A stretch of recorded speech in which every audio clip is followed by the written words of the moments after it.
From the corner of Clark and Addison in Chicago, we're set for Cubs baseball on Comcast Sportsnet. The wind has shifted, blowing straight in off the lake, but clear skies above. The Astros and the Cubs in the rubber game. Hi again, everyone. Along with Bob Brenly, I'm Len Casper. It's been a good homestand. The Cubs 5-3 through the first 8. They'll wrap it up tonight and start a long trip on Friday in Milwaukee. And, Bob, since Mike Quade took over, the Cubs are winning series. If they win tonight, it'll be 4 or 5. That's very important, Len, especially for teams that are at the top of the standings. You hear them talk all the time about just winning series. The reality of Major League Baseball is it's tough to sweep a 3-game series. The other team has good players, too. They're trying to win also. Mike Quade, in his short time here, trying to establish with his young team the importance of winning series. Take 2 out of 3 and move along. And it would be the Cubs' first series win against the Astros if they can get it tonight.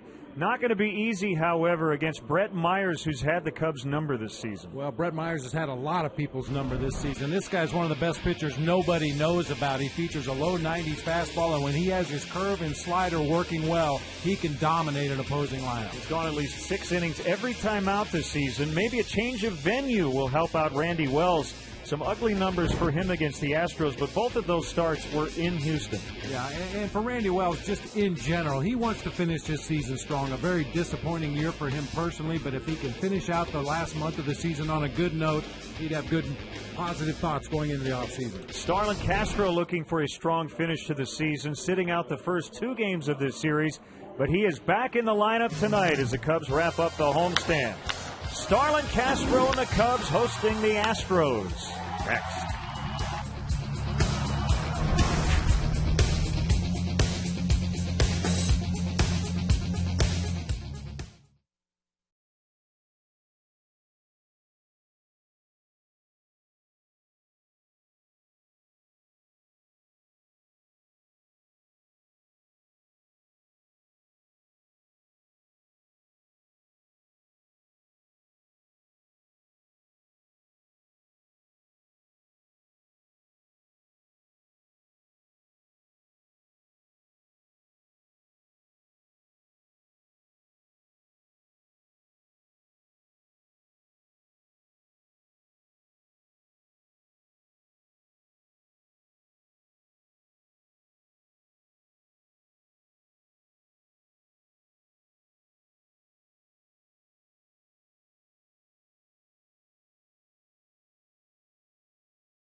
Brought to you in part by the Lexus Golden Opportunity Sales Event, now through September 7th at your Lexus dealer.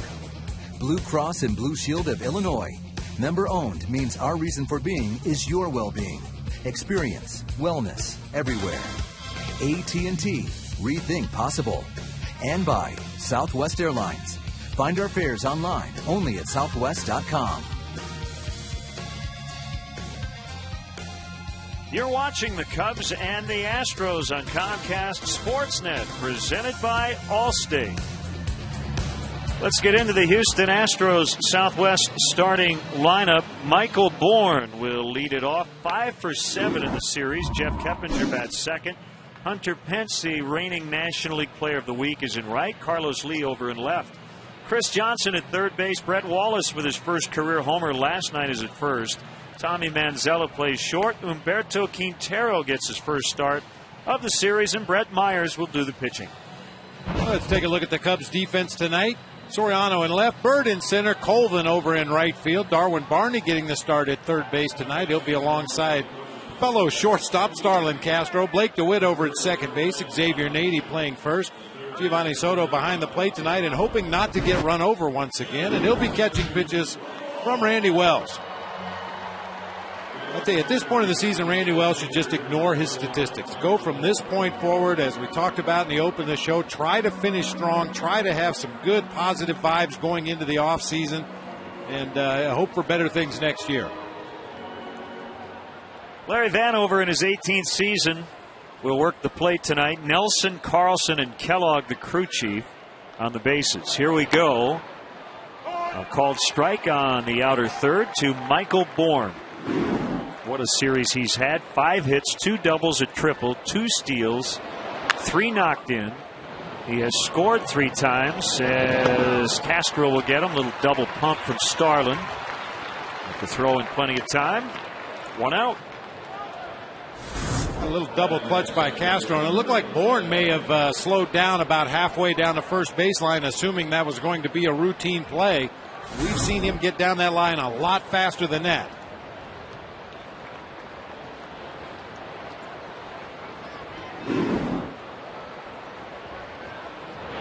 Jeff Keppinger takes ball 1. What a difference a day makes. Very comfortable temperatures last night. 61 tonight, which isn't bad if you have a light jacket or a sweatshirt on. But it's all about the wind. We had a west wind at 18 miles an hour last night. Tonight, out of the northeast, blowing straight in from center at 9 miles an hour.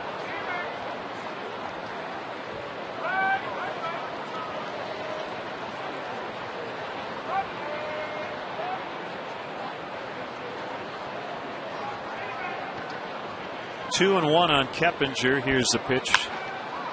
Bounce back up the middle and into center for a base hit.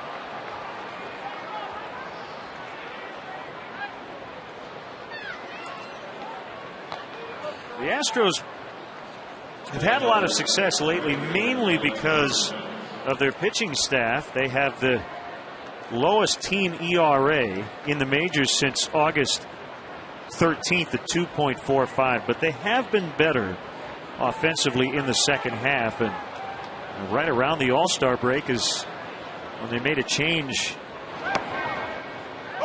in the hitting coach. They went from Sean Barry to Jeff Bagwell just before the break. And it's always hard to predict what kind of effect that's going to have when you change coaches in mid-season, but one guy that appears to really respond well to Jeff Bagwell is the guy at the plate, Hunter Pence. He's been red hot lately. And a deep drive out into left center. Marlon Byrd all the way back, and he's going to make the catch right at the 368 sign.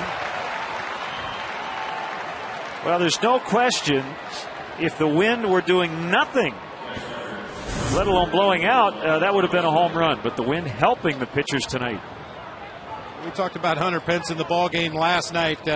Nothing he does is really smooth, but he just gets the job done consistently. This time, narrowly missing a home run to left center field, choked up about 5 inches on that bat, stands right on top of the plate, will occasionally take the awkward swing, but he gets it done. And that one gets out of the glove of Castro. Throw to first is late,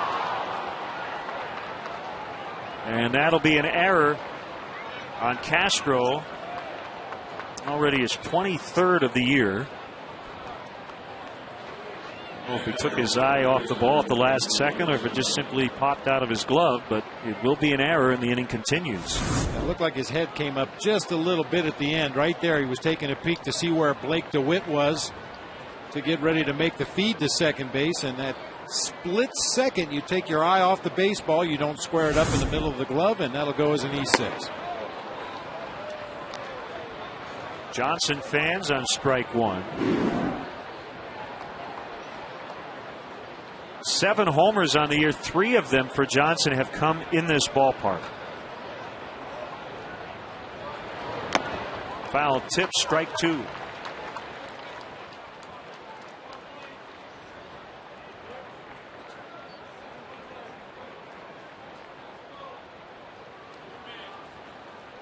I heard Todd Hollinsworth on the pregame show mention Randy Wells' success against the Astros in this ballpark, with 2 losses this season at Minute Maid Park in Houston.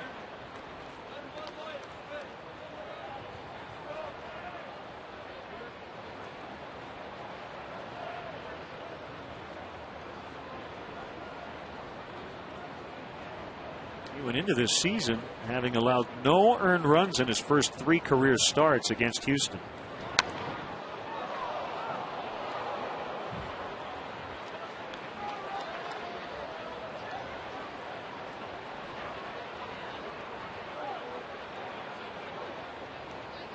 It's that kind of night. Yes, it is. The blankets, sweatshirts.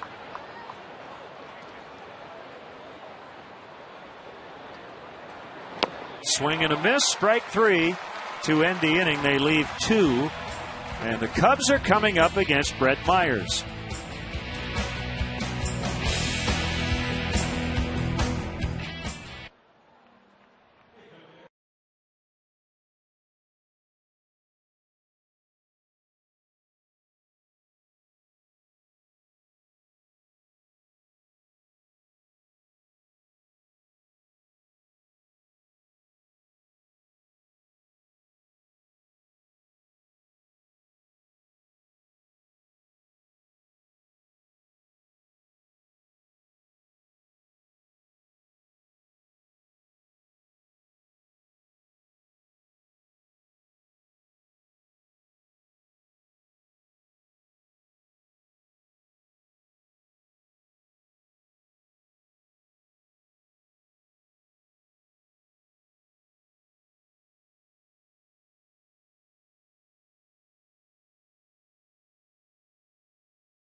Their Southwest starting lineup. DeWitt leading off. We mentioned Castro back in there.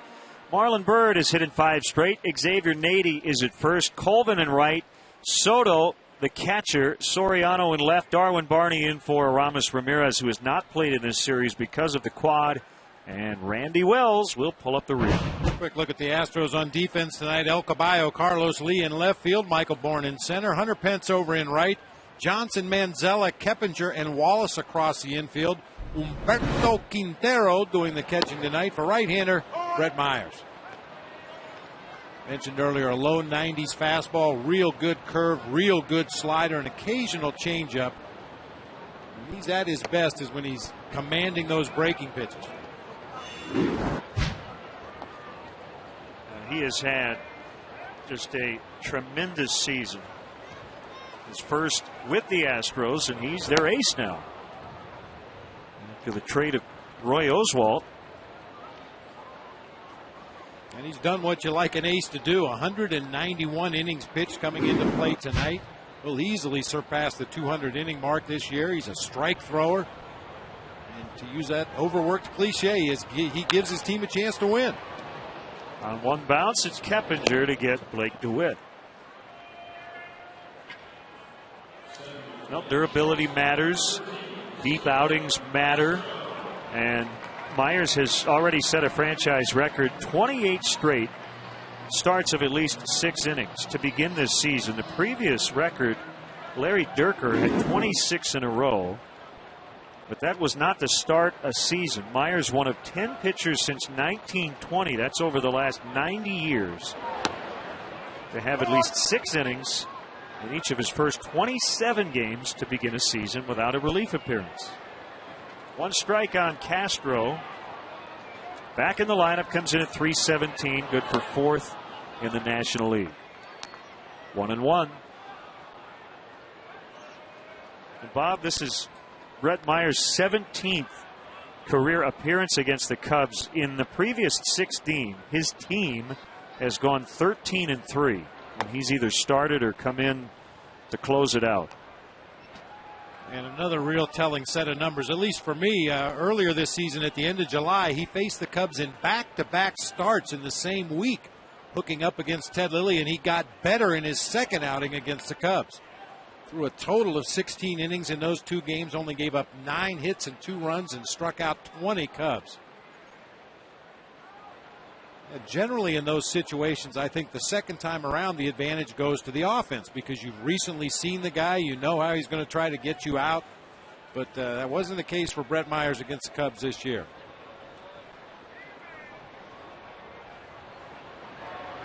Swing and a miss on a high fastball. Castro strikes out.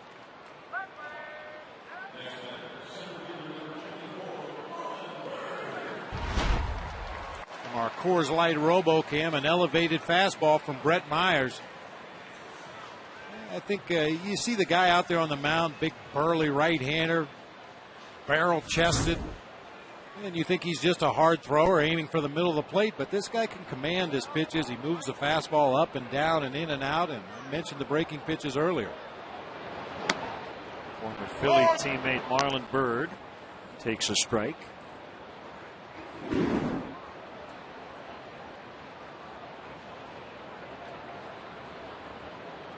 Cubs trying to put a couple of guys in the top 10 in batting average in the league by season's end.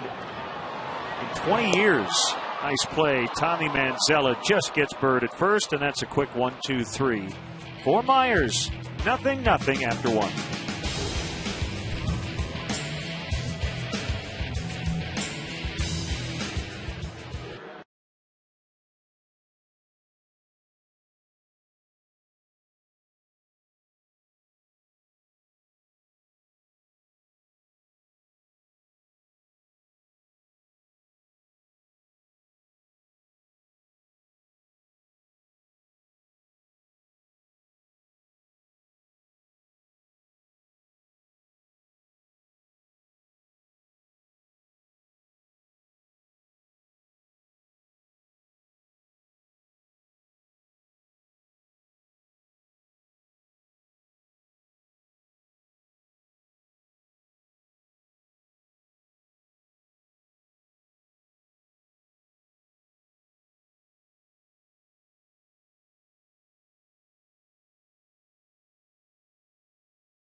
Basketball teams Bloom and Brother Rice, whose 2000 Super Sectional game ended in controversy.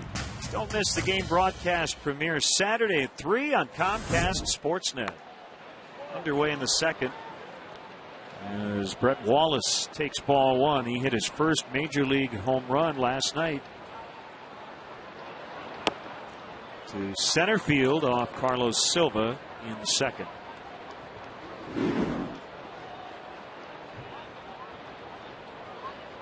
Manzella and Quintero to follow.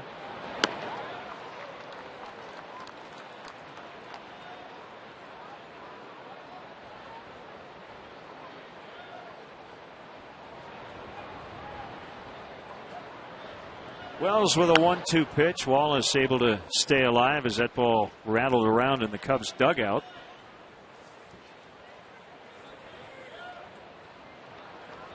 Chance here for the Cubs to win all 3 home series on this week-and-a-half stay. Be the first time they would have done that since late last season.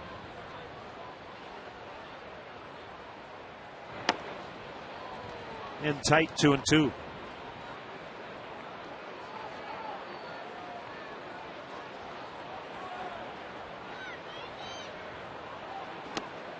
Wallace chased and missed. Strike 3. Number 2 for Wells. Looks like Randy has a pretty good changeup in the early going tonight. Good pitch right there. Started at the bottom of the knees, ends up in the dirt. Too close to take, not good enough to hit.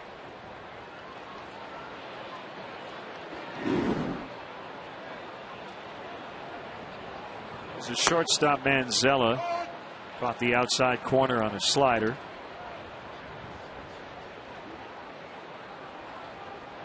Manzella 1 hit last night and a run scored in the Astros 7-3 win.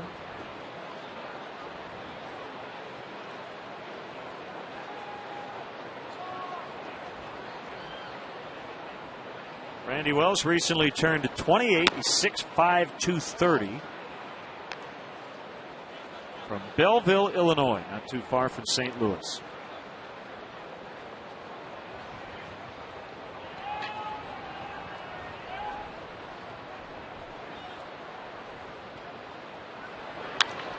That's pulled to left, and it's going to be a fair ball off the warning track right into that corner. Soriano will get it back in, but Manzella has a 1-out double.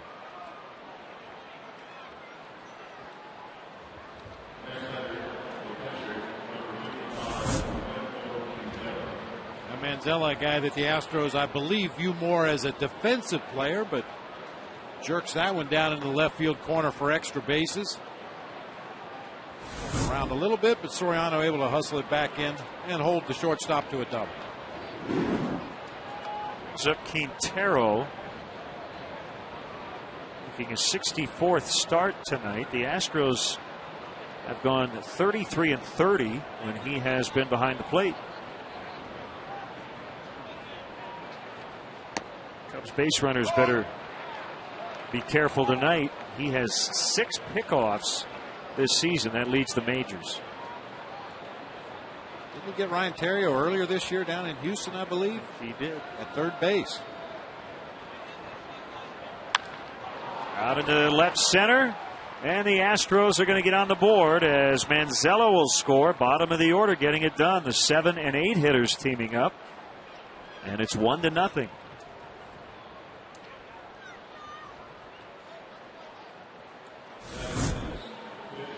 We talked a lot about the Cubs and all the young players and even some of the veteran players auditioning for a spot on next year's roster. Well, the same thing can be said for this Houston Astros ball club. Got a little bit of a logjam at that catcher's position. We saw Jason Castro, fine young left-handed hitting catcher, behind the plate last night.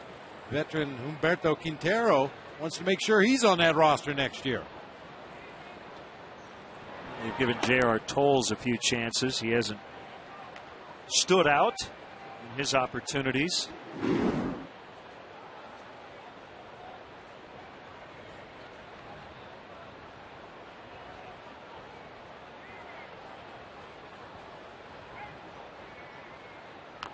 There's the bunt by Myers.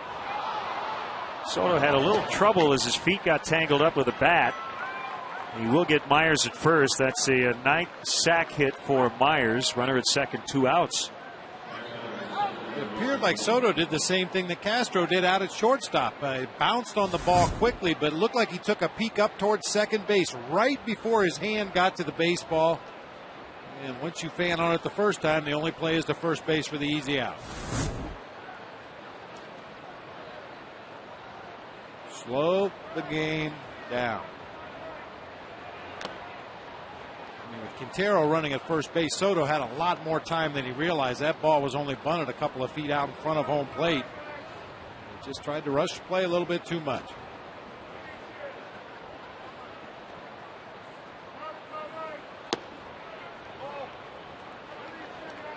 One and one on Bourne, who was their catalyst last night. First time All-Star this season.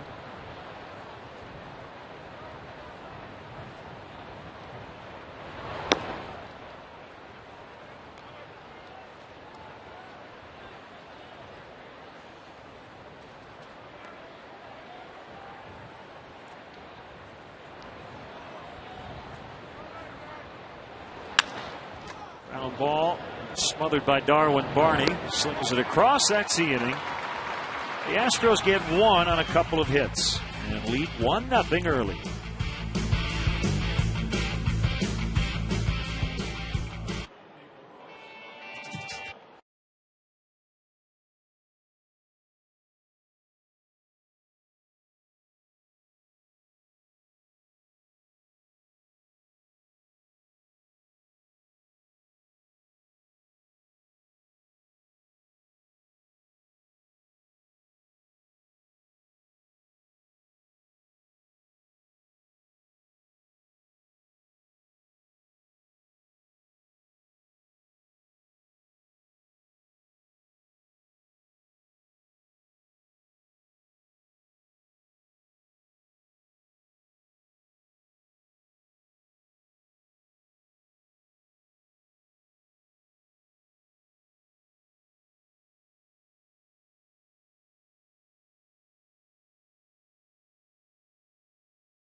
Off on Comcast Sportsnet. Get an insider preview of Sunday's game from 85 Bear Tom Thayer and Pro Bowl linebacker Lance Briggs. Don't miss Countdown to Kickoff tomorrow night at 11 on Comcast Sportsnet.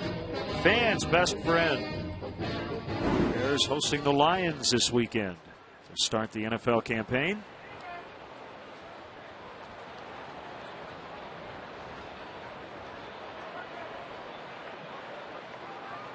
I thought that was a tornado. Really skinny tornado.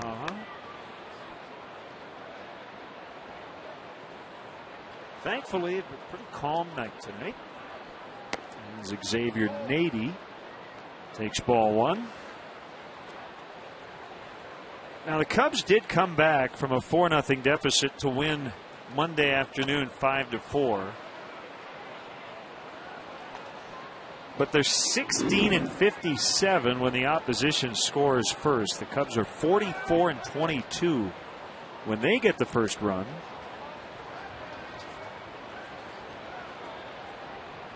Here's the 1-1 to Nady.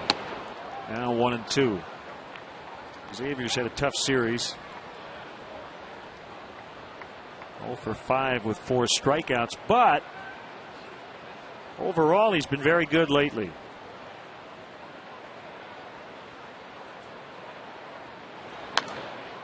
Foul back our way. The time is running out for us to catch a foul ball up here, Len. We haven't had one all summer. Everything has to go just perfectly for that to happen. How many have we had in the booth over 6 years? 1 or 2? I know you caught one. As Nady takes a called third. Not very many. That's when the Cubs are hitting, we don't want the ball up here. The 26th annual Cubs Convention will take place at the Hilton Chicago on January 14th, 15th, and 16th, 2011.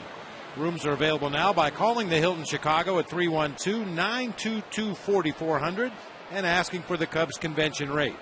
Weekend passes will go on sale in early November. For more information, visit Cubs.com.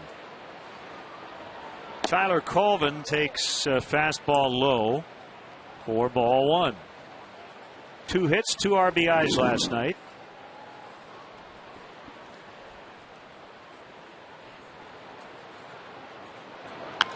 And that is fouled away. Looking for his 20th home run of the season.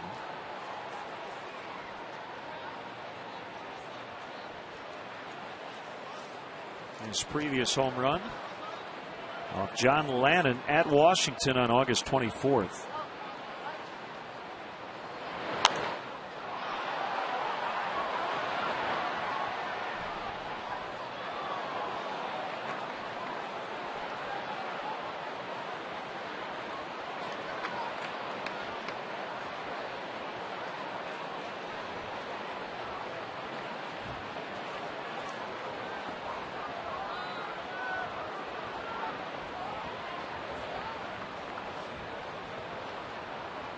Myers gets a sign from Quintero. And Colvin swings and misses. The catcher will throw on to Brett Wallace at first to complete the out.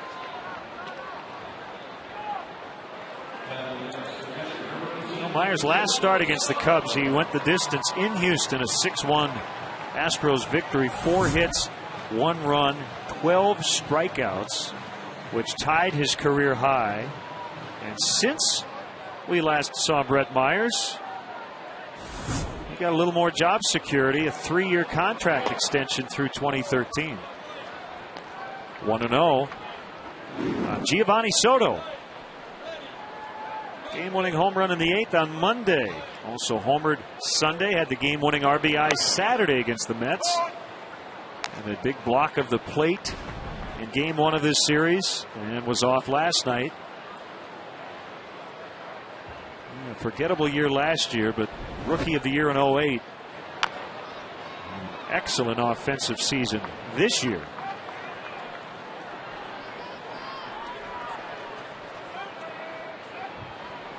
Bob, he would have the 4th best on-base percentage in the league if he had enough plate appearances to qualify. 399.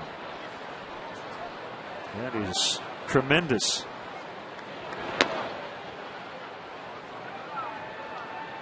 I really think it was another stage in Giovanni Soto's development this year, especially in the second half of the season.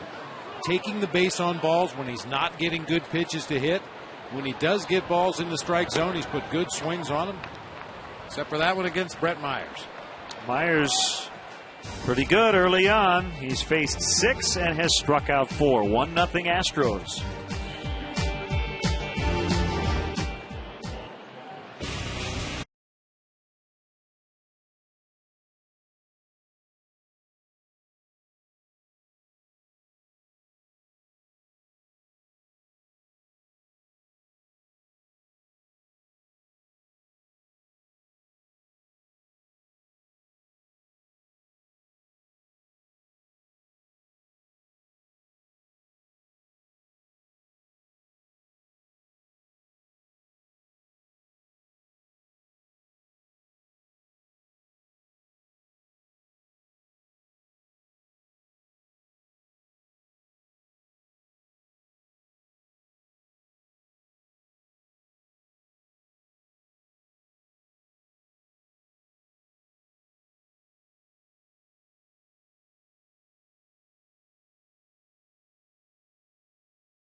Recipient of the Roberto Clemente Award.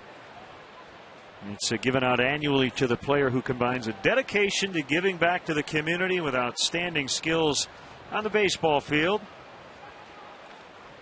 Cubs general manager Jim Hendry presenting Sean Marshall with that award. Sean has been very involved with Cubs Care, participates in the annual caravan, sponsors an RBI team through the Union League Boys and Girls Club, visits area hospitals and schools. That's just to name a few things. Teamed up with the Baseball Tomorrow Fund to present $5,000 to the Streeter Youth Baseball League. Also volunteers his time to prepare and serve dinner at Paz de Cristo in Mesa. And Barney throws out Jeff Keppinger.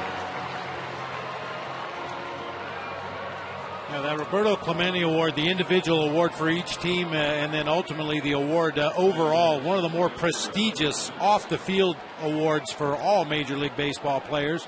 Congratulations to Sean Marshall. Pence fly to the warning track in deep left center his first time up.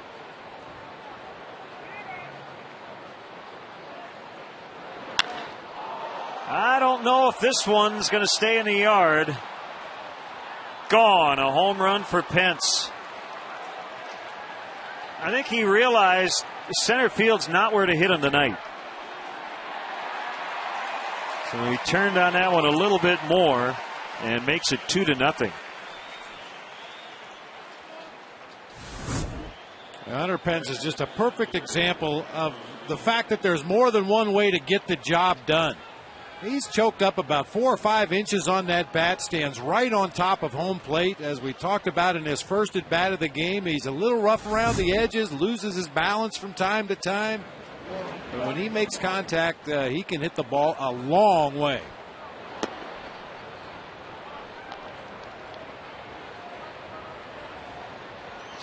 Want to know on Carlos Lee. Fairly quiet in the series, which always makes you a little nervous, especially against this Cubs team, against He's had all kinds of success in his career. He airs this one out, slicing, and Marlon Byrd's going to catch it on the warning track.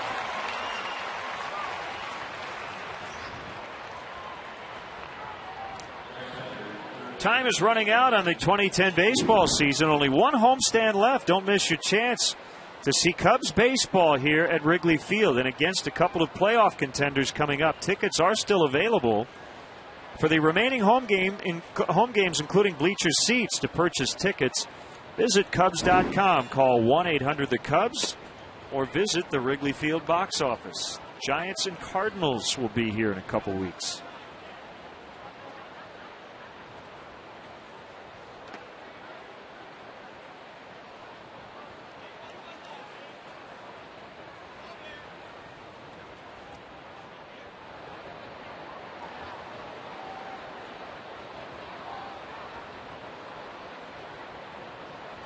Hitters count here for Chris Johnson.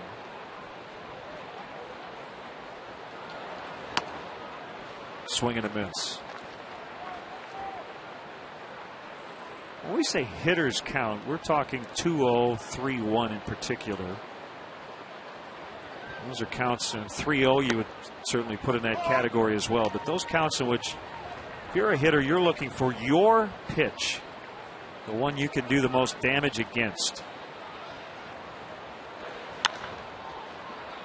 Byrd went back, now comes in, and a diving attempt by Colvin. He can't get it. Throw to second is going to be late. Johnson head first into the bag with a double.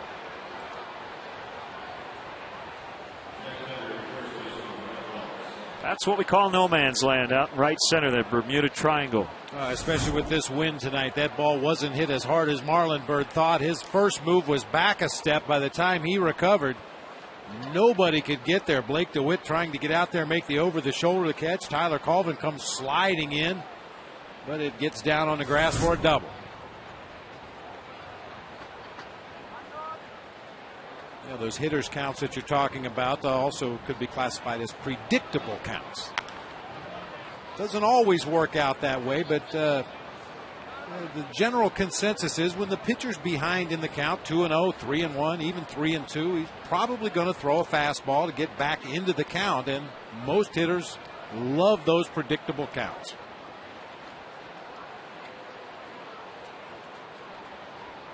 And the other side of the coin is a pitcher that can throw something other than a fastball on those predictable counts and get it over the plate is probably going to have pretty good success. Whether it be a straight changeup or a slider, something that you can throw for a strike when that hitter's expecting a fastball. And the idea for a pitcher is to not get ahead in the count. The idea is to get the guy out, but getting ahead in the count will normally assist you in that endeavor. Same for a hitter. You're trying to get on some way. In the end, the count really doesn't matter unless it's a strikeout or ball four.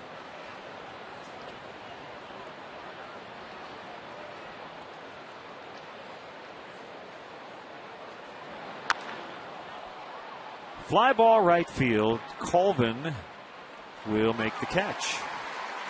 Hunter Pence with a long home run to make it 2-0 Houston.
Club is the perfect gift to showcase what it means to be a Cub for life. Receive a customized photo announcing the birth on the Wrigley Field marquee, a Cubs birth certificate, Cubs baby stocking cap, and a Cubs Rookie of the Year onesie.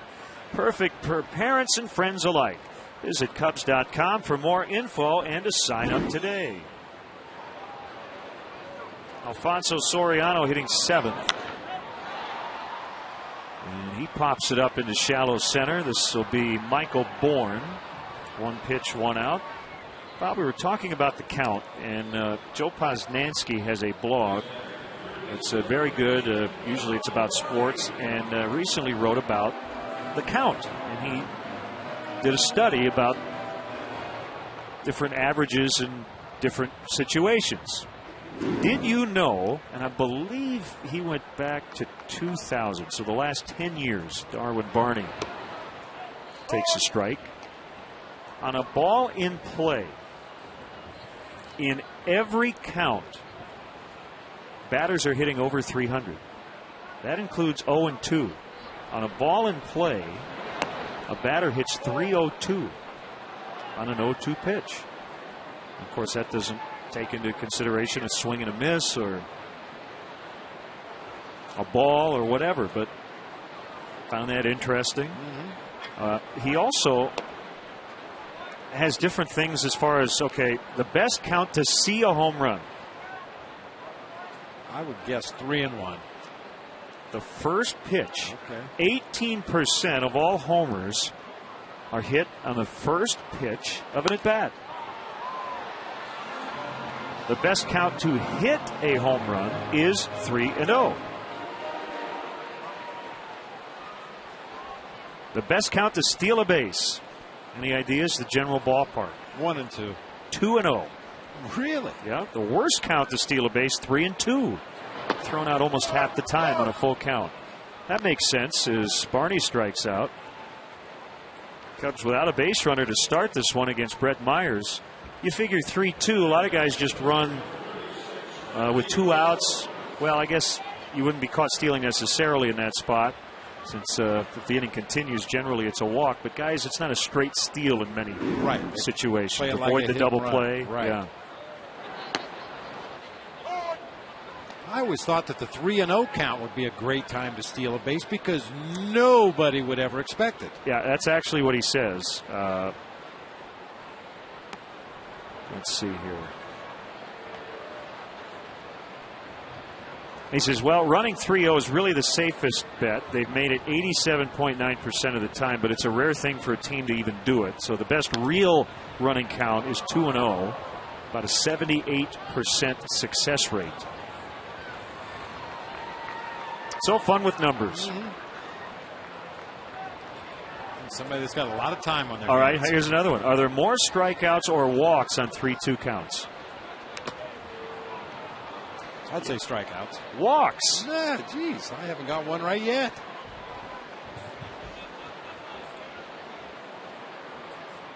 On 0-2 counts, hitters strike out 45.6% of the time. And then that goes down, 1-2 count, 42.5%. 2-2 count, 38.6. On 3-2 counts, a hitter strikes out only 22% of the time. And they walk 31%. The rest of the time, the ball's put in play. Good stuff. JoePosnanski.com if you want to check out his blog. Pretty thoughtful stuff. Ground ball to the third baseman, Johnson, and Brett Myers perfect through 3 with a 2-0 lead here at Wrigley Field.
Taco Bell, open 1 a.m. or later. The Menards grounds crew manicuring the infield dirt between innings as we get set for the fourth, bottom of the order for Houston. You know, last night, a 2-0 lead wouldn't have felt like much, but with a wind blowing in tonight, a guy in Brett Myers who has had the Cubs number and is dealing tonight, it definitely feels like a lot more. Tommy Manzella pops it up. 80 over in foul territory. And it's time for the AT&T trivia question. The last time the Cubs finished with 3 in the top 10 in batting average, we mentioned 1990. It's been 20 years since the Cubs have had more than one guy in the top 10. Can you name those 3?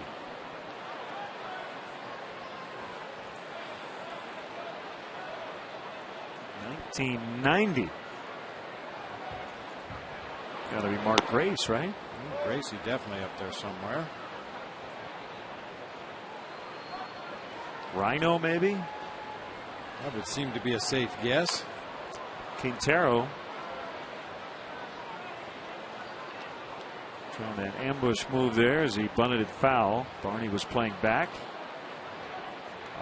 Andre Dawson, maybe? I don't know.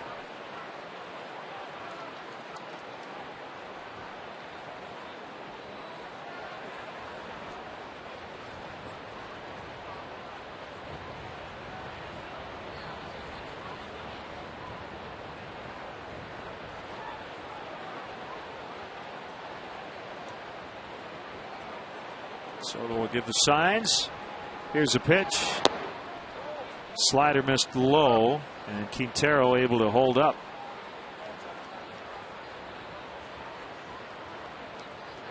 Two matinees today. Mets beat the Nationals 3-2 in D.C. R.A. Dickey, after a rough start against the Cubs, came back, got his 10th win. Ground ball to Barney, able to knock it down and get the out. Natural shortstop, but he's done a nice job at third tonight. He's been pretty busy over there.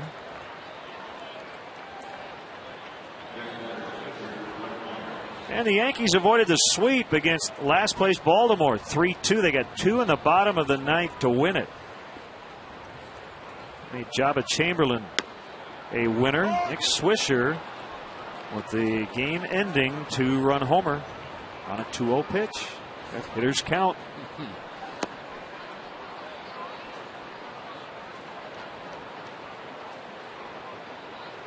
She came prepared. The hooded parka going.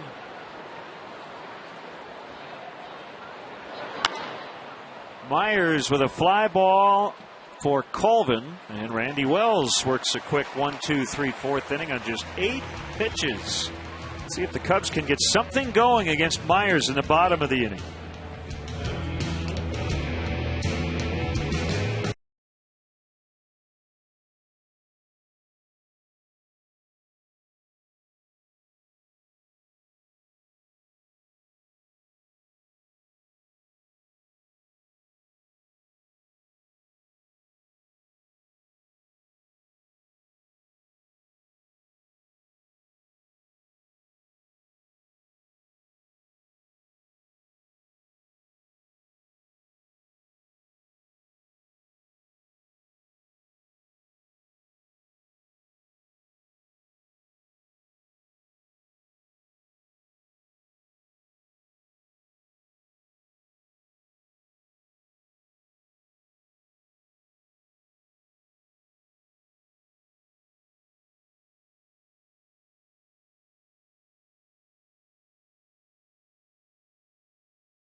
3 Cubs finish in the top 10 in the National League in batting in 1990.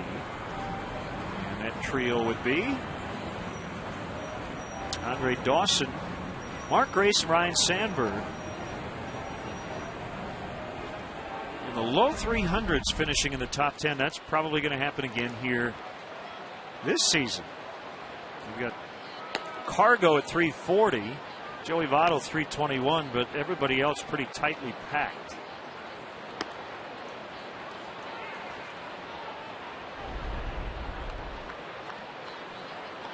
The Hawk, the newest Hall of Famer.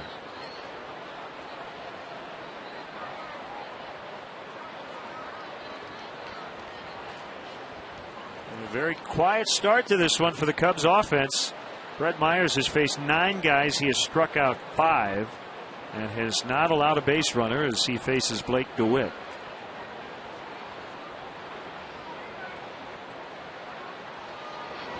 Okay, I know you can tell me what it's like to be in the dugout when a guy is throwing a perfect game. Randy Johnson did it in 2004. What is it like to be in the other dugout? What are you saying the first time through? I know it's early, but what are the guys saying in that Cubs dugout right now about how to attack Brett Myers? It's still early enough in the game that you're kind of comparing notes as guys come back to the bench. What did you see? How did he go about getting to the 2-strike count? What did he do to get you to ground out or fly out or strike out? You're still trying to maybe figure out any patterns that you could use to your advantage in future at-bats. But the grim reality is when you have an assassin on the mound like Brett Myers and everything is working for him in a game, you don't need to say anything. You know it's going to be a grind. You're going to have to really battle every at-bat, try to swing at good pitches, take bad pitches, and I hope that you find some holes somewhere.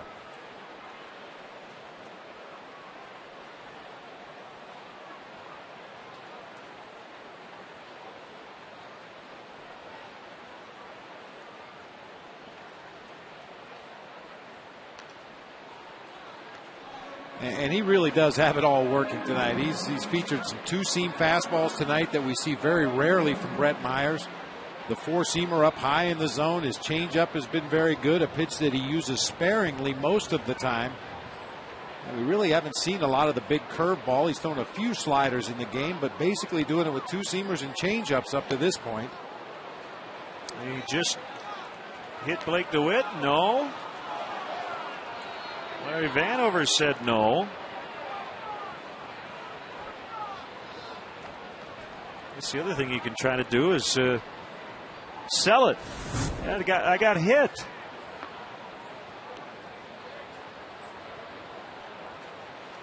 Well, Blake spent some time in L.A. If you know where I'm going. Didn't do enough time on location to really sell that well. Yeah, he needs to fall on the ground and grab his knee. Way up in the air, and the wind will push this one to the seats for a souvenir.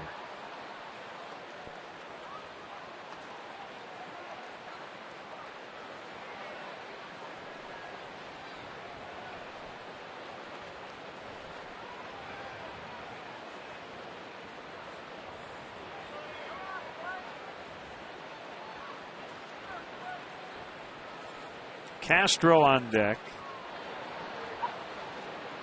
Probably been the best at bat we've seen from a Cub hitter tonight. Pence will get there.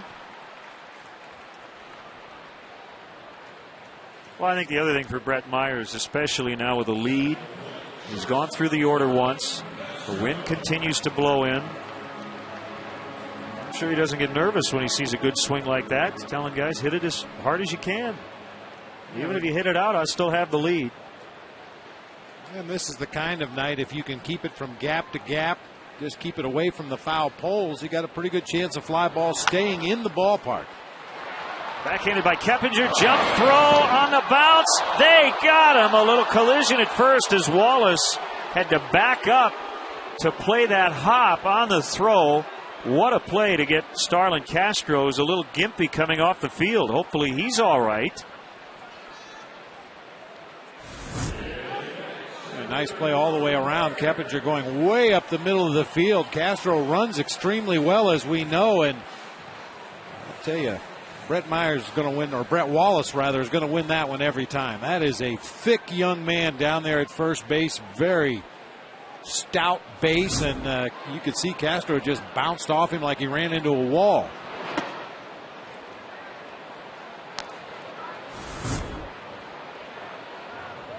A tough pick for any first baseman. As you said, he had to back up into the play, and nowhere for Castro to go as Wallace backed over the base and into the baseline.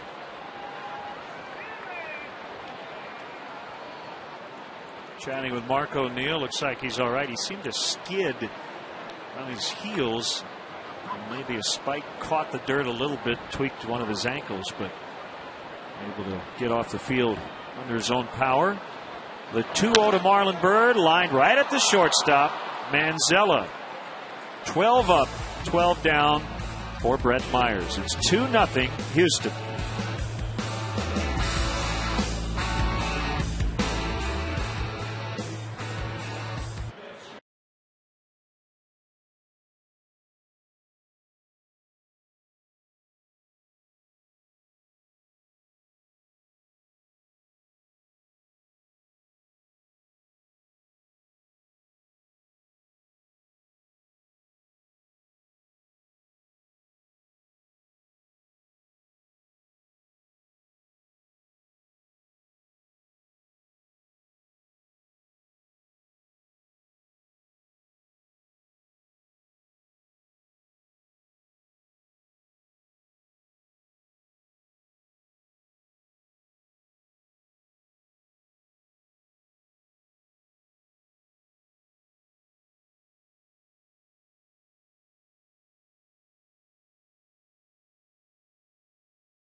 If you're the 500th texter, you could win five $5 footlong subs from Subway.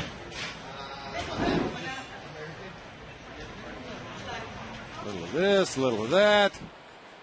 Wrap it up, ready to go. Bourne has grounded out twice. Feathers a bunt foul.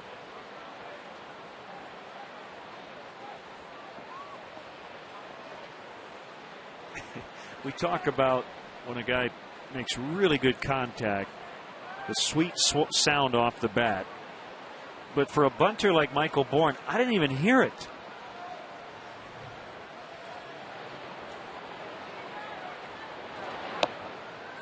The really good bunters will get that ball out right near the end of the bat. The idea is they want that ball to die after one bounce. Bounce in the dirt one time, get out onto the grass, and stop out there somewhere. Force the defense to come all the way in close to home plate. Of course, you want to keep it far enough away from the catcher that he can't make the play. But in order to do that, the good bunters bunt that ball way out near the end of the bat and try to deaden it as much as possible, as opposed to when you're trying to hit the ball, you want to hit it on the sweet spot and get as much rebound action from that bat as you can. First in time, they just got Bourne. Good sinker from Randy Wells. Got Bourne to bounce to Castro.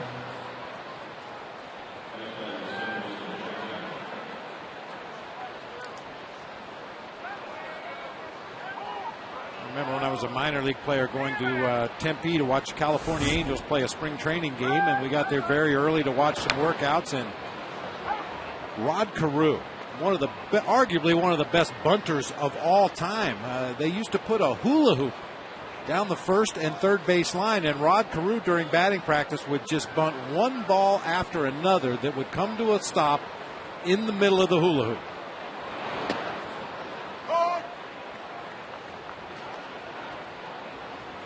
I played with a guy with the Giants, Brett Butler, who was a really good bunter during his playing days.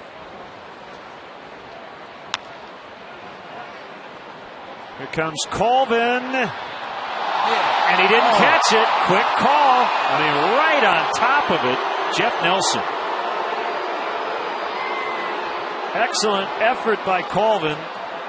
But I have to give Jeff Nelson credit. We get on umpires sometimes for not getting out to the spot.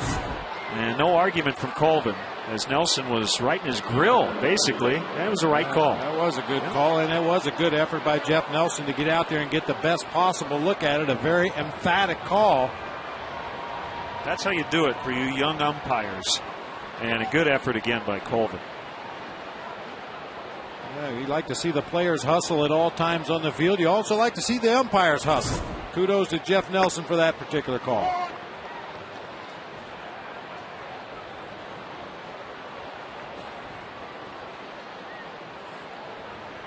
Pence has hit 2 balls very well. One right to the warning track, the other one into the bleachers.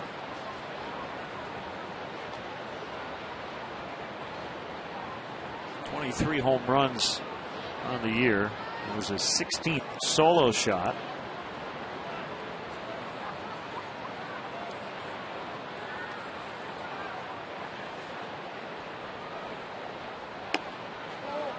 A little flinch by Vanover. Ball 2.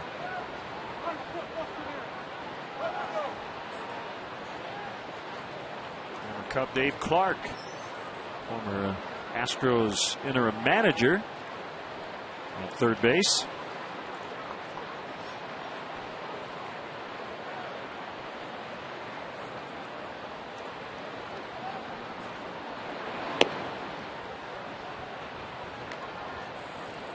Did you see the story about Davidson last night? He threw out Ken Maka, maybe a player or two, and a fan. Trevor Hoffman eventually last night picked up his 600th career save. There were several ejections in that game,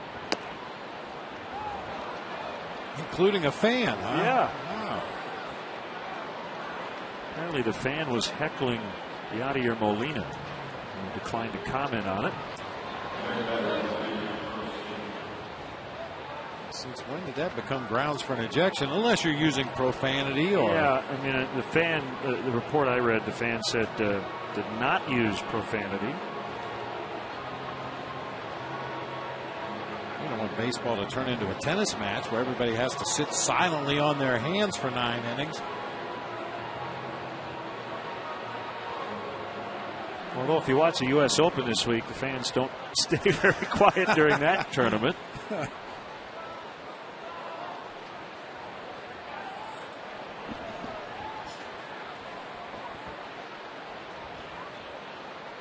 Let's see, Ken Maka kicked out because he argued an interference call. Dave Duncan was ejected. Castro on the dive makes the catch. A flip to second base is late. Keppinger got back. Excellent catch by Castro to get Carlos Lee.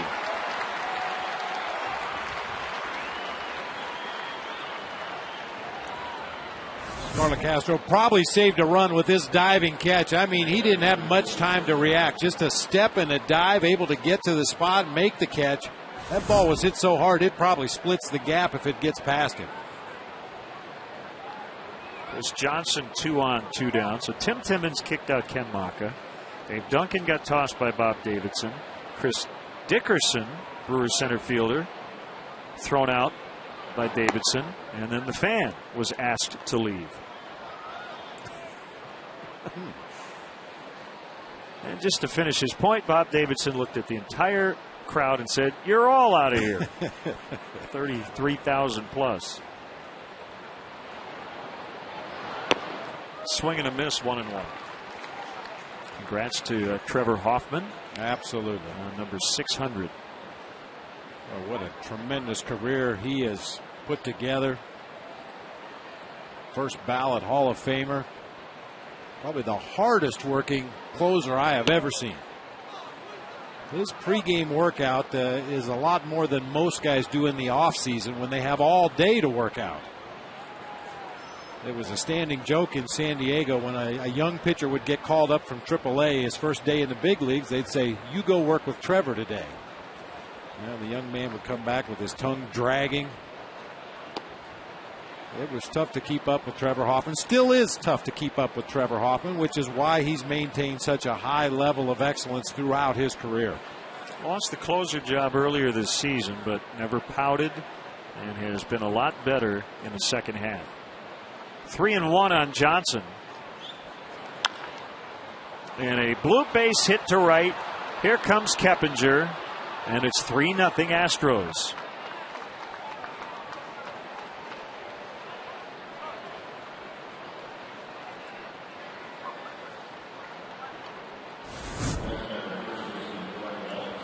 Castro with a nice play on the line drive, but nobody can make a play on this floater. Once again, just the patent unfairness of this game. Carlos Lee hits a rocket, makes an out. Chris Johnson cues one off the end of the bat and hits a little floater that nobody can get to, ends up with a base hit and an RBI.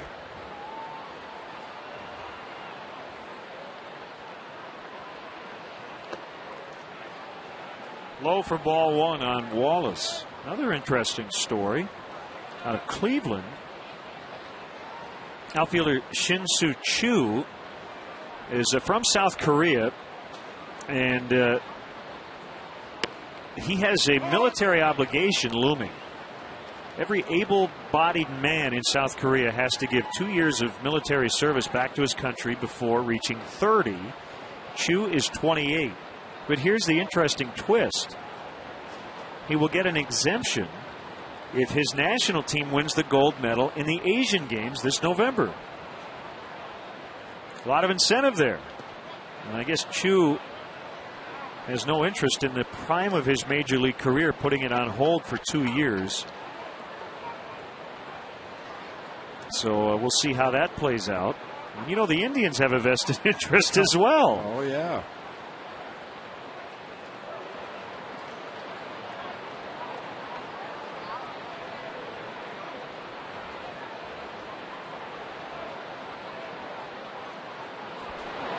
Well, the other part of it, Bob, if you're the Indians organization, you want Choo's team to win the gold medal, but do you want him playing in November like it's the World Series? And I have a feeling he will be playing like it's the World Series. Absolutely. You just hope he doesn't get hurt.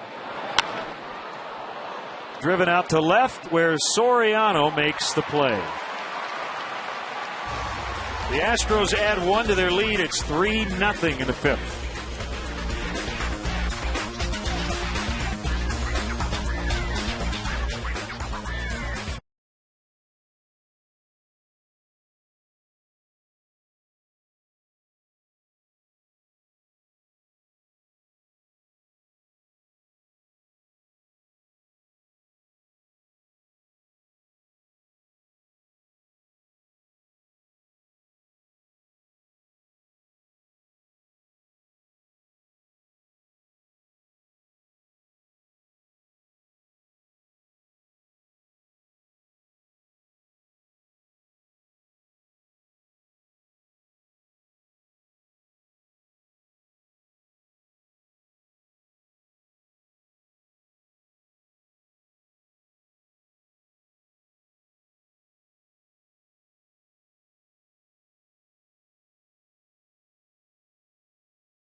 base runner of the night. Brett Myers with a 3-0 lead here in the bottom of the 5th. Well, it's an understatement to say that he's been very good up to this point, but reason for encouragement. The Cubs had much better at bats in that last inning, hit a couple of balls hard, took some great defensive plays by the Astros to keep him with the no-no going up to this point. Pence drifting and catching for the first out. So Nady retired. Now it's Tyler Colvin. Taylor Cady here for his first Cubs game on his 8th birthday. Happy birthday to Taylor.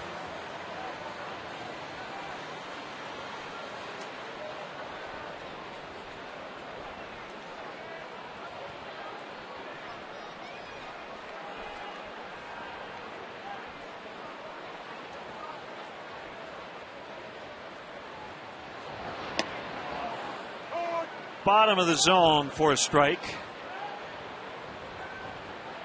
Nothing in one.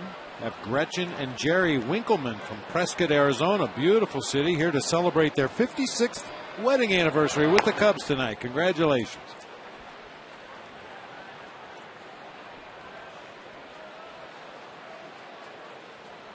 Great to see Vernon Posey III here at the ballpark.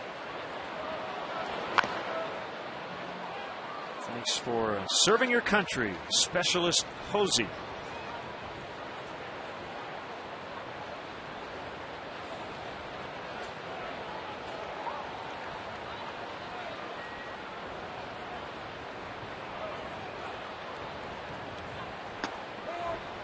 Called strike 3. I've been a little off the inside corner, but quite honestly, Brett Myers is probably going to get the benefit of the doubt tonight. That's his 6th strikeout.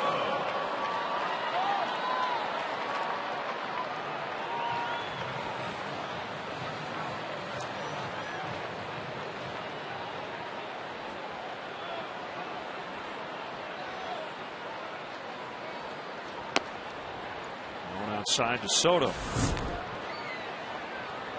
Up here it looked like, I'll tell you, it came back a long way, caught that corner. Yeah, our center field camera is skewed just a little bit, but it looked to me like Quintero was set up on the inside corner and kind of reached to his right, which would indicate to me that maybe it didn't get back to the inside corner. But as you said, when a premier pitcher in a game is on top and hitting his spots with all of his pitches, he's going to get the benefit of the doubt on a borderline pitch.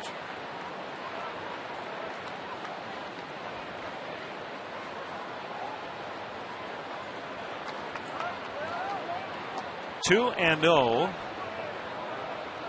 Seem to recall Bird had a 2-0 count when he lined out to end the 4th. Swing and a miss.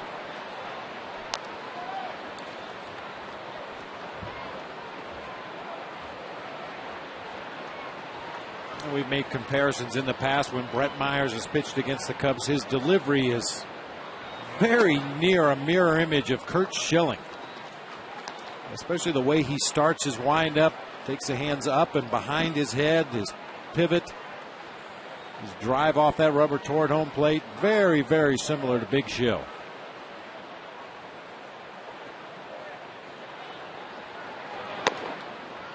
There's ball 4, and the Cubs have a base runner.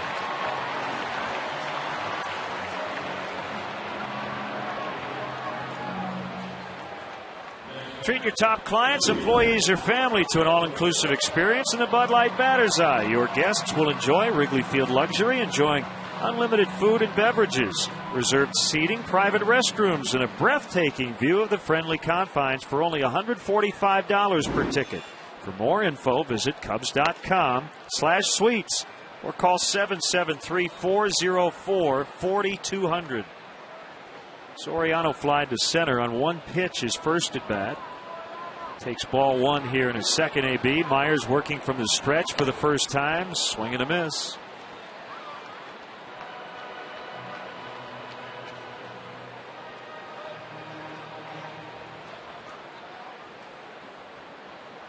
Brett Myers is from Jacksonville, Florida.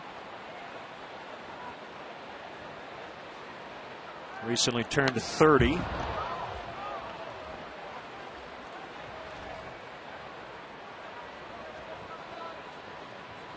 and has always fared well in this ballpark. A 1.79 career ERA here. That is the lowest among active pitchers with a minimum of 30 innings. His major league debut here in 2002 and went 8 innings to get the win when he was a Philly.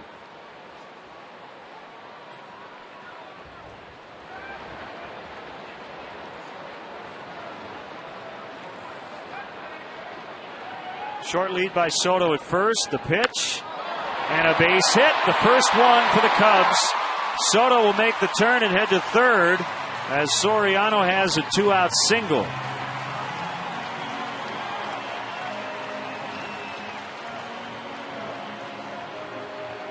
We asked earlier, Lynn, how do you break through against a guy like Brett Myers throwing a perfect game for a while, a no-hitter for a while? Well, you take advantage of mistakes.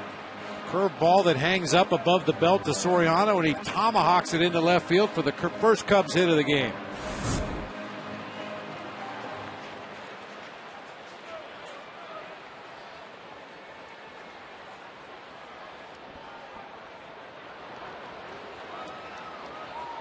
So the Cubs have not been no-hit since 1965. Sandy Koufax with the perfect game.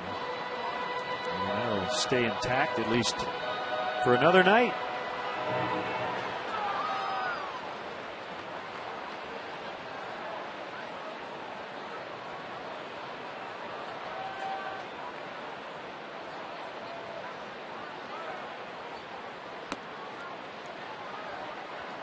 One and one.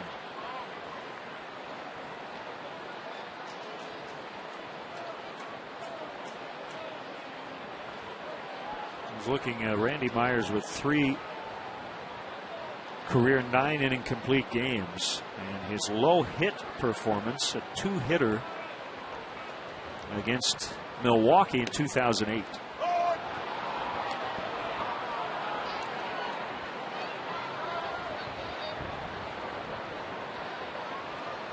Well, he was very efficient that night, Bob. 95 pitches, 65 strikes. Ooh. And a 6-1 win.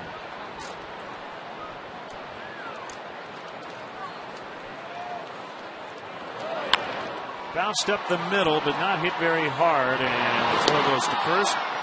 They get Barney, and that ends the inning. 2-out walk, and then the first Cubs hit, but they strand 2. It's 3-0 after 5.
It's 242-957 to join Blackhawks Mobile and be entered to win 2 tickets to the Blackhawks 2010 home opener on October 9th. That's banner to 242-957. for your chance to catch this historic moment as the team raises the Stanley Cup banner to the rafters.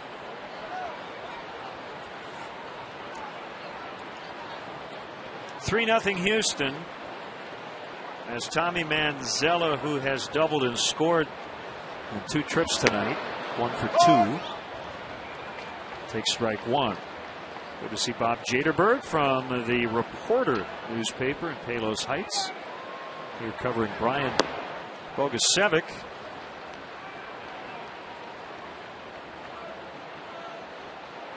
Brian was in 4th grade in Oak Lawn, and Bob's sister Mary Jo Moyer was Brian's teacher. There's a base hit into right as Colvin will backhand, and Manzella's going to stop with 1. I like that. Tyler Colvin kind of hesitated, almost like Andre Dawson would said, "Try me, kid." Although Tyler's a kid too, he probably didn't say kid. But. Well, being a left-handed thrower, not that that's an easy play, but it's much easier for a left-handed thrower to plant that left foot and get ready to fire to second base or behind the runner at first base. And Tyler Colvin that time won the showdown.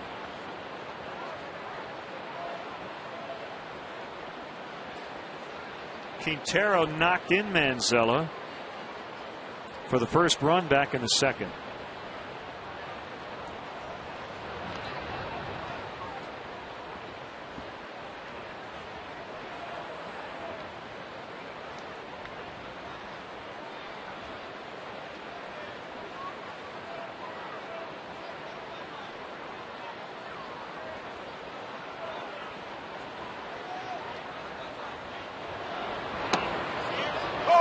Called strike.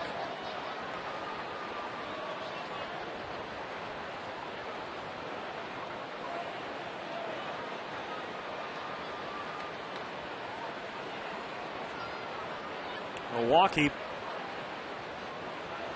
pouring it on against St. Louis. 7-1 Brewers in the 5th. Up at Miller Park. This is trouble. Fair ball, right field corner. Manzella stopped by Dave Clark at the last second. Not taking a chance with nobody out. Although the pitcher is coming up, it's a double for Quintero. So the bottom of the order doing a lot of damage tonight. But Quintero trying to go to right field all the way. That's where he was looking. That's what his swing produced. A line drive into that right field corner, and really good base running that time by both of the Astros. Manzella was thinking score. He's going to run until his coach holds him. And Quintero, as he rounded second base, immediately looked up to see what was happening at third base, and he too slammed on the brakes and held his ground with the double.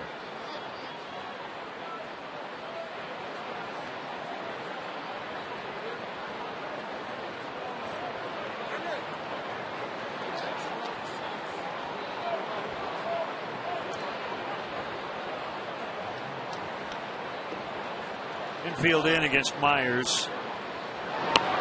Takes a strike. That brings up a question, Bob. Obviously, the lead man, Manzella, he's going to run as hard as he can until the third base coach stops him. For Quintero on that play, do you have to look at the ball more and then catch the guy in front of you? Because you don't have a coach helping you when you get to second base. Yeah, what's his job? Well, obviously, with the ball hit down the right field line, you can see it as you run down to first base. After you round the bag at first, you can take a quick peek over your shoulder. But once you get past the halfway point, you do have to pick up the runner ahead of you and see what the coach is doing with the lead runner.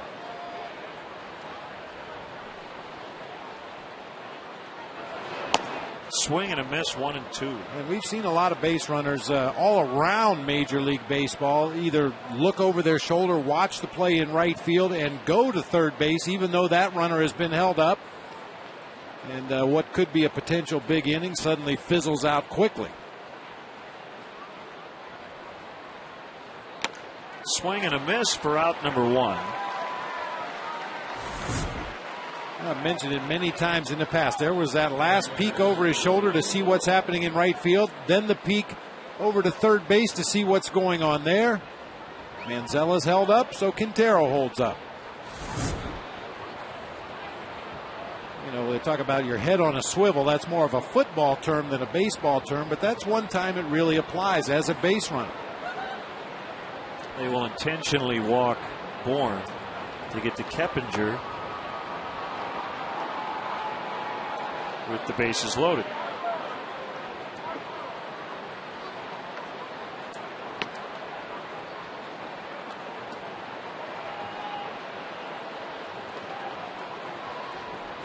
Definitely the percentage move here by Mike Quaddy and the Cubs. Put the speedy Michael Bourne on base. Take your chances with a possible double play ball for Jeff Keppinger. But this is really where it would behoove Randy Wells to make good pitches. Keppinger is going to put the ball in play. You want him to put the ball on play to one of your infielders on the ground if at all possible. So you need to keep the ball down, preferably on the outer third of the plate, and hope that he hits it right at one of your defenders. Keppinger is a double play candidate. He has bounced into 13 of them this season.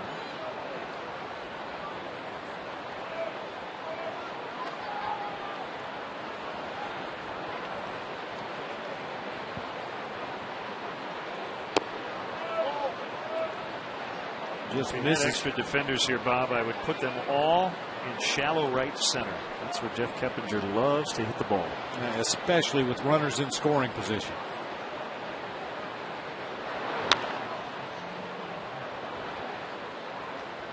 He's just in total control of his swing. Just never see him swing looking out of control or trying to hit a home run. And that's not his game. He only has 5 on the season. And you know, I'm a big fan of Dirty Harry Callahan. Man has got to know his limitations. If you're not a home run hitter, don't try to be a home run hitter. Up the middle. Castro will spin and fire to Nady, and they get the out. So at least they get one. The Astros do get their 4th run of the night. Keppinger will get an RBI, his 51st, as Manzella scores 4-0. Wells does get the ground ball from our Coors Light RoboCam. Unfortunately, it's right over the mound, back up the middle of the field. Nice spinning play by Castro and a strong, accurate throw to get Keppinger, but the Astros tack on another run.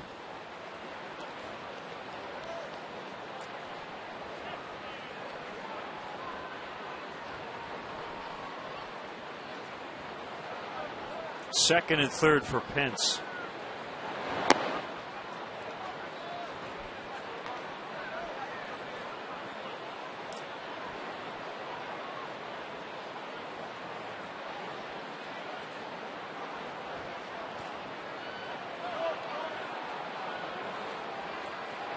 Time called. A ball got out of the Cubs bullpen. Mateo's getting loose.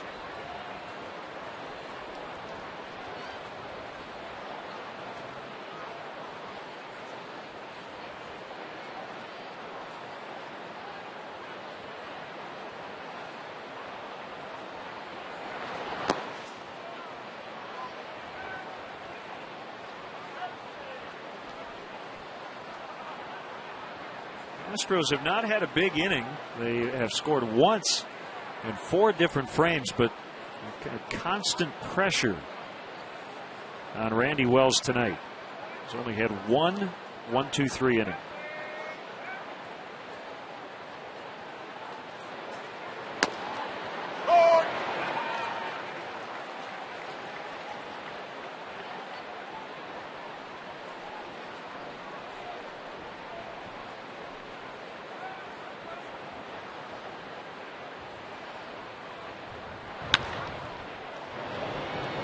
Castro scoops, barely gets Pence, inning over.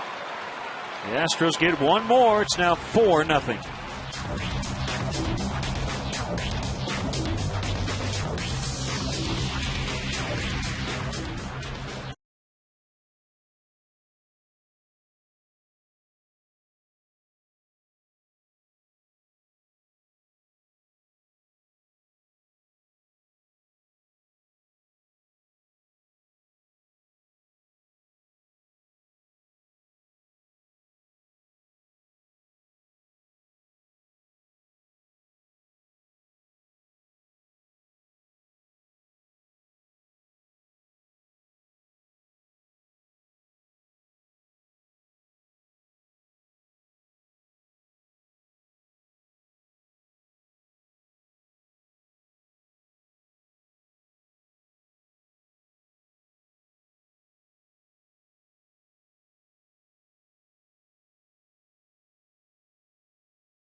Cubs game replays on demand with Xfinity TV from Comcast. Don't miss the action. Call 1-800-XFINITY today. Bob Brenly, Len Casper, and our Comcast Sportsnet crew from Wrigley Field. The Astros lead the Cubs 4-0 as we get into the bottom of the sixth. We want to welcome those viewers who watched the Tigers and White Sox tonight. Detroit, a 5-1 winner in a game that took 2 hours, 4 minutes. Devastating loss for the White Sox, with the Twins leading yet again tonight, 3-1 over Kansas City in Minneapolis. Brett Myers had a perfect game into the fifth. Soto broke it up with a 2-out walk, and then Soriano ended the no-hit bid with a single into left center. We're now in the bottom of the sixth. Sam Fuld, who got called up yesterday, is batting for the pitcher Wells, and a 2-0 count on Sam.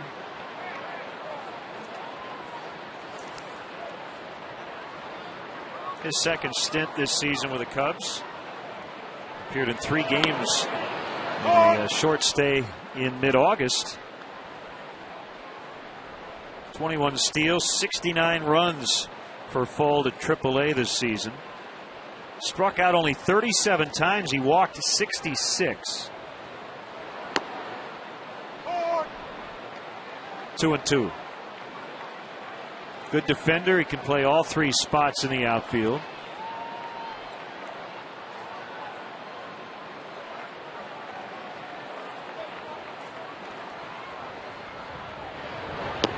Swing and a miss, strike 3.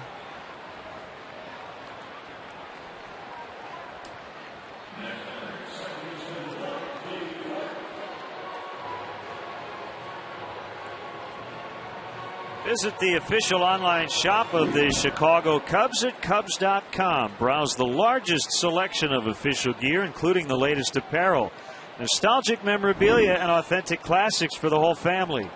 Get your gear from the official source, the Cubs.com shop. Accept no substitutes.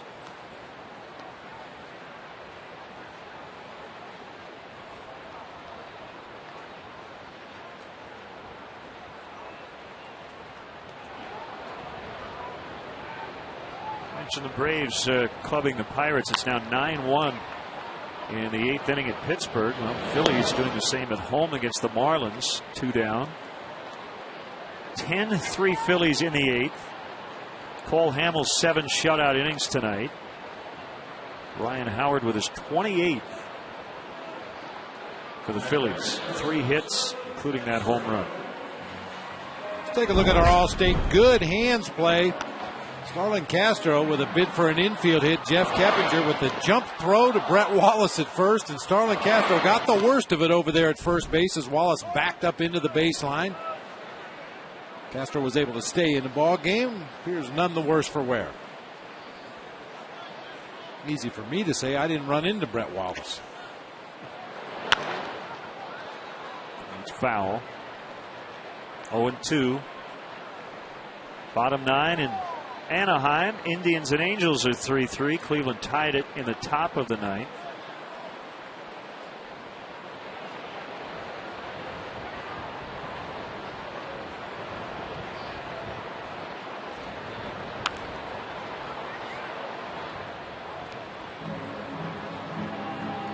I think the Angels are going to make the playoffs this season. 9.5 behind Texas starting tonight. In the West, Texas has lost 5 straight, but still a 7-game lead over Oakland. Rangers are the only team in that division over 500.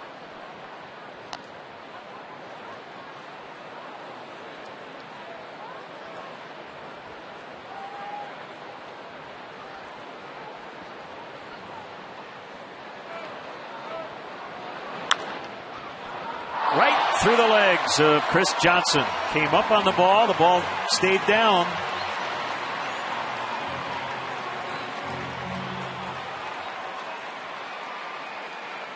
That is an error on Johnson. It also reminds me they made a scoring change from the game last night. The ball came up a little bit, but not enough for Johnson.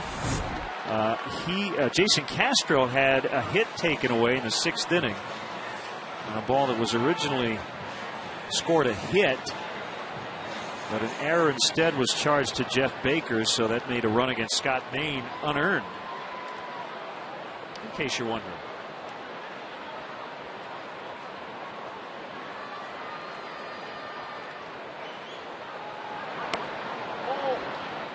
Ball one high to Marlon Byrd. Third time through the Cubs order, you're seeing Brett Myers go a lot more to that big curveball. That used to be his signature pitch. I mean, it's a shoulders to kneecaps breaking ball when he's throwing it in the strike zone. Used it very sparingly in the early going, but now the third time through the order, he's breaking it out a little bit more.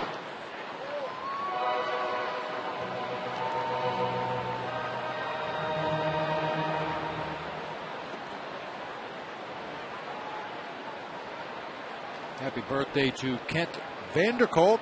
He makes the game sound better.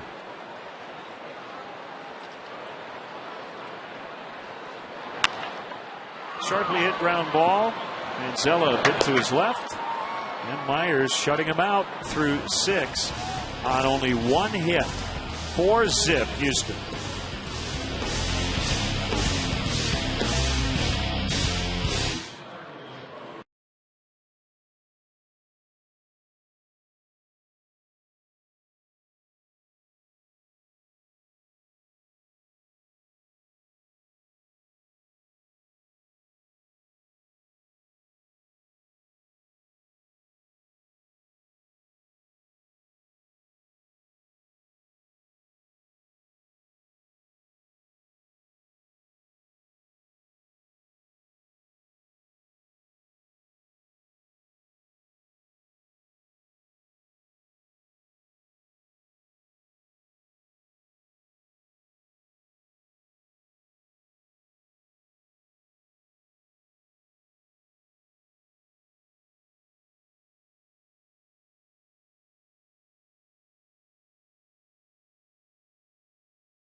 Get Chicago baseball in style with the Coors Light Baseball Viewing Party at the Curse in Wrigleyville. Win prizes and watch the Northsiders take on Milwaukee at the best party in Chicago. Saturday at the Curse, brought to you by Coors Light and Comcast Sportsnet, fans' best friend. First dip into the bullpen for Mike Quade tonight. Marcus Mateo. After Randy Wells gave up 4 runs in 6 innings. Bears legend Gale Sayers will handle the stretch coming up. But first, Mateo faces Carlos Lee. Ball 1.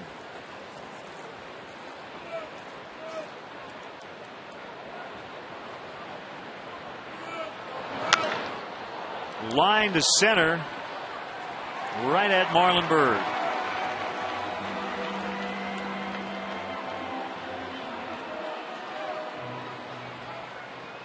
Well, you mentioned it's kind of been a quiet series for El Caballo, but through no fault of his own tonight, he's hit some balls right on the button, right at Cubs defenders.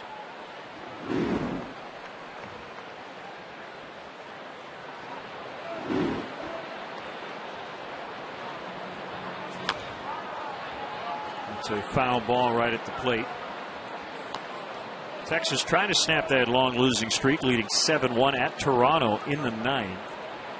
Yet another homer for the Blue Jays. Jose Molina, the catcher.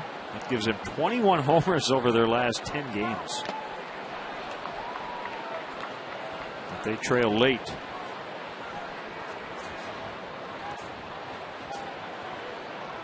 Boston leading Tampa Bay 8-5, bottom 7 at Fenway.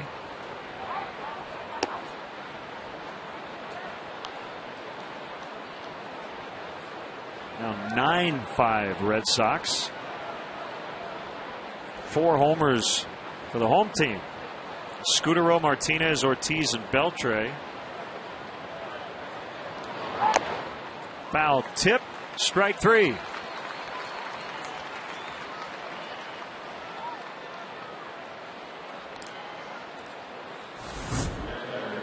Marcus Mateo is kind of a hard guy to figure out, Len. He gets his share of strikeouts. That's 21 on the season up here in just over 12 innings pitched. However, when he doesn't strike guys out, they tend to put the ball in play pretty hard. One extreme or the other. Broken bat, Wallace. We'll have to get a new one. Got the Kansas Comet in the booth and showing off his collegiate colors tonight. Dale Sayers ready to sing the stretch. The KU logo.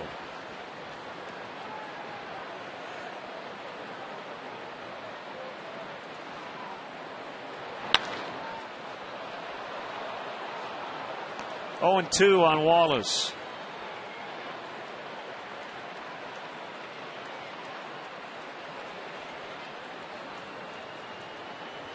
Rockies leading the Reds in the 4th 5-1 tonight. Which is St. Louis trailing right now, 6-game lead for the Reds, who have dropped 3 in a row. Bronson Arroyo getting knocked around tonight.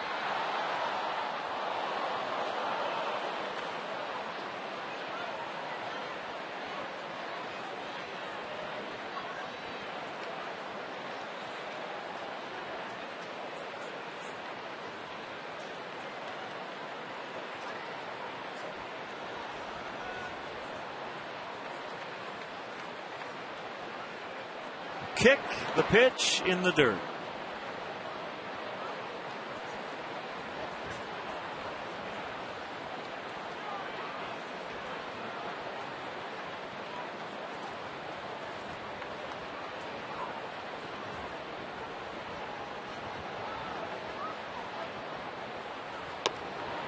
That's where Soto wanted it, 2-2.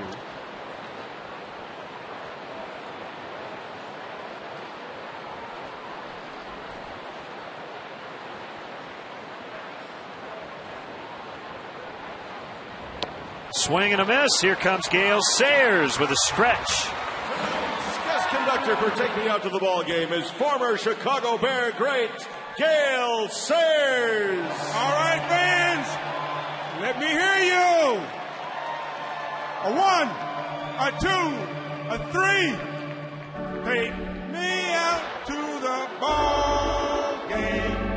Take me out with the crowd.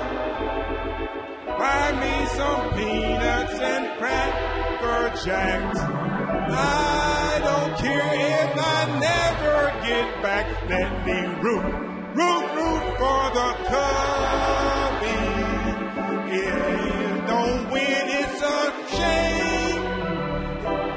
1, 2, 3 strikes you out at the old ball game. Let's get some runs. Let's get some runs.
is with us in the booth.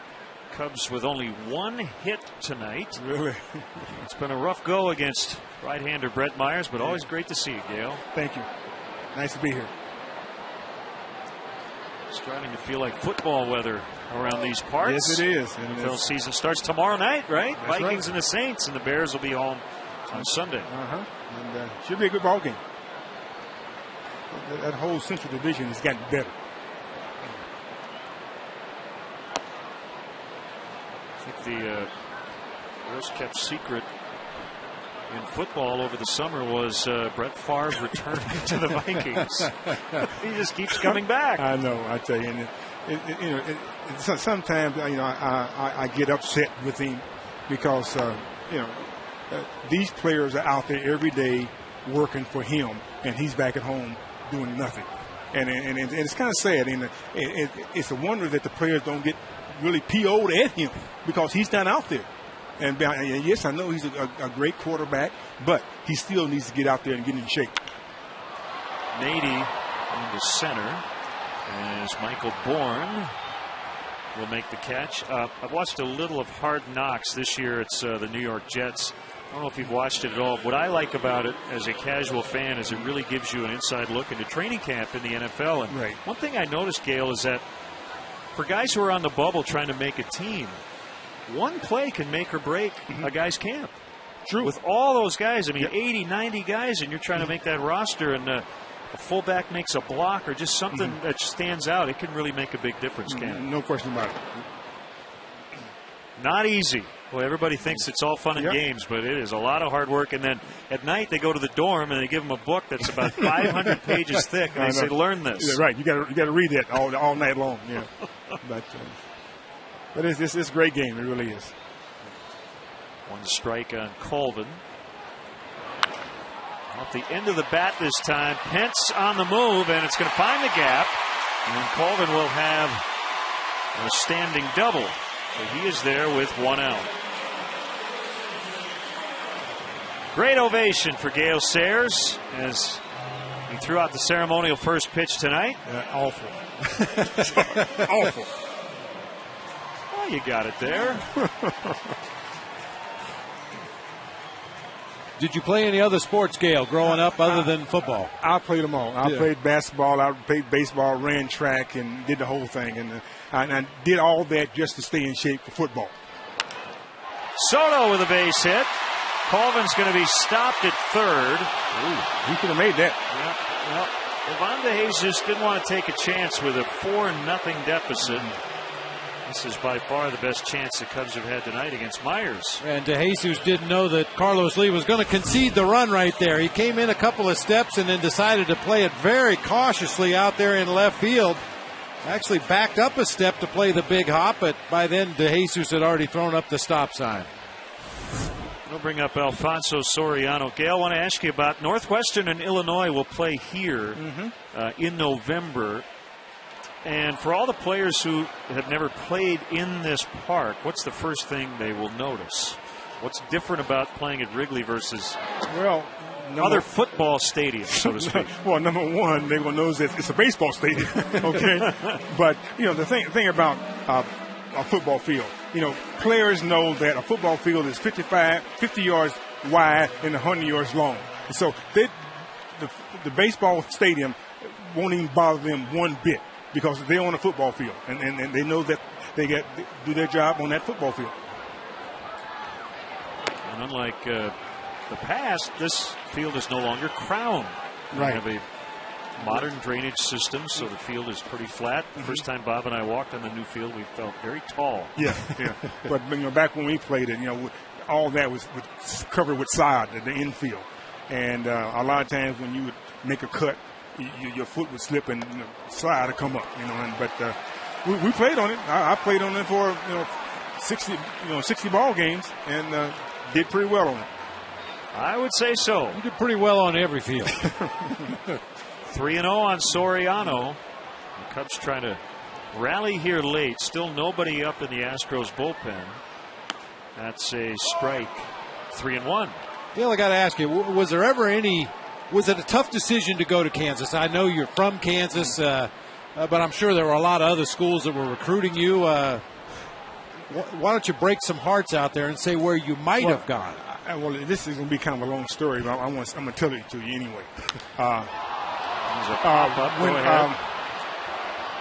I thought I may go to the University of Iowa. When I was in Omaha, Nebraska, my high school football coach was a graduate of University of Iowa. And at the time that I was getting ready to go to college, Jerry Burns was the coach. Okay, and I went to the University of Iowa for a visit. Didn't see Jerry Burns one time. He had a fellow come out of Arizona named Henry Carr. I don't know if you know his name, but he was a world-class sprinter, but he didn't have the grades, and so he didn't get in. And so he didn't see me. He didn't want to see me.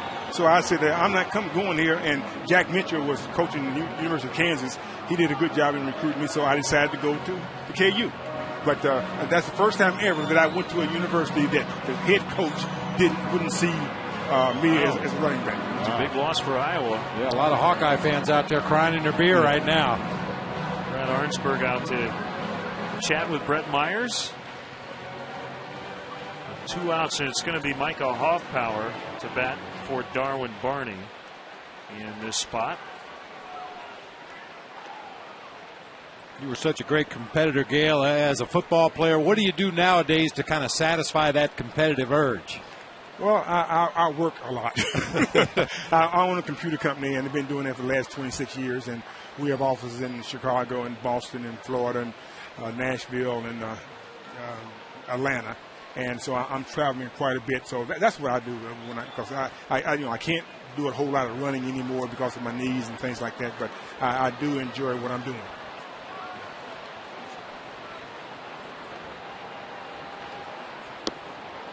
I play a little golf also. Oh, yeah. 1 ball, no strikes on Hoffpower.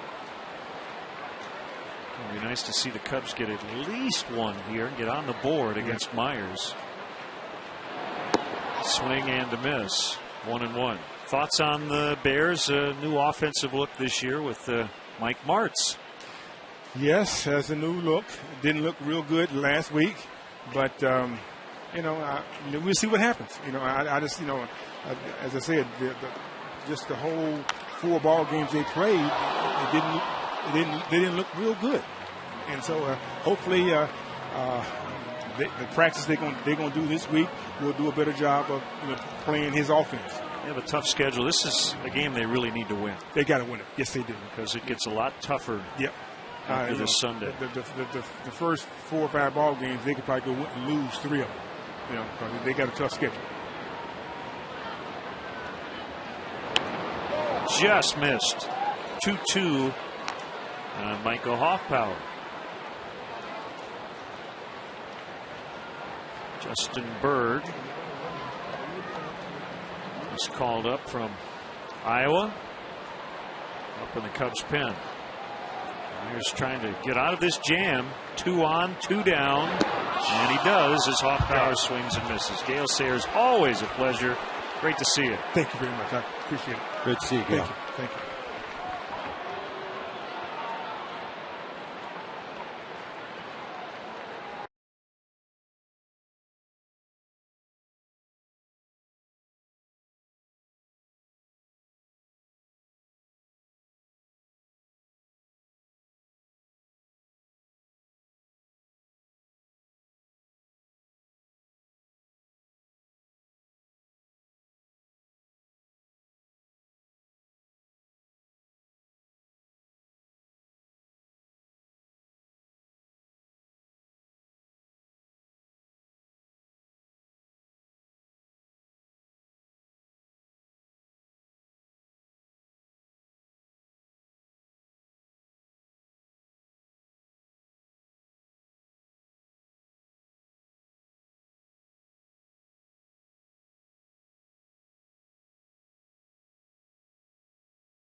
visit Cubs.com. Click on the CBOE front row seats auction to bid on tickets in the front row behind home plate and along the first base line. Front row seats will be auctioned off to every game all season long. Don't miss your chance. Go to Cubs.com. Check out the CBOE front row seats auction today. Good to see Bobby Scales back in the big leagues. He is the 18th rookie to play for the Cubs this season, but we call Bobby a rookie. He's been around the block a few times. Longtime minor leaguer. Saw him last year and was a very good pinch hitter off the bench. Although that's kind of redundant. It's hard to be a pinch hitter in the starting lineup. Bobby made his major league debut in his 11th pro season, went 7 for 14 with 2 homers in the pinch for the Cubs. Mateo gets Manzella to fly out to Colvin as we start the 8th. 33,623, the paid crowd tonight. And the Cubs better do something here in the final 2 innings offensively, or they will have lost 2 of 3 in 5 series against the Astros this season.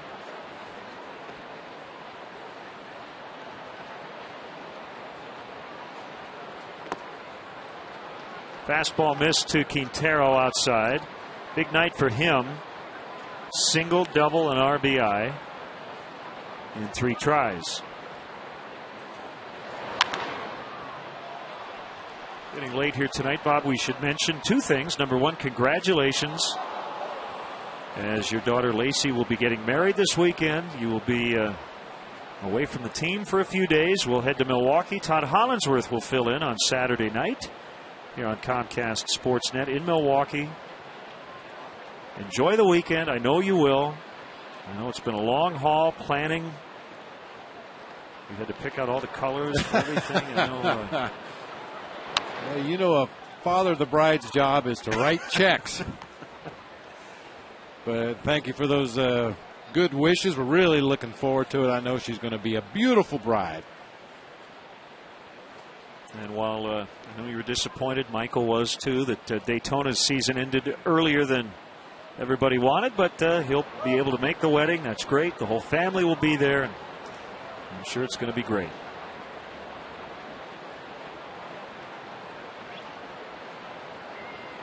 Just keeping our fingers crossed for good weather on Saturday afternoon. Fly ball center, or rather right field. It is Colvin again.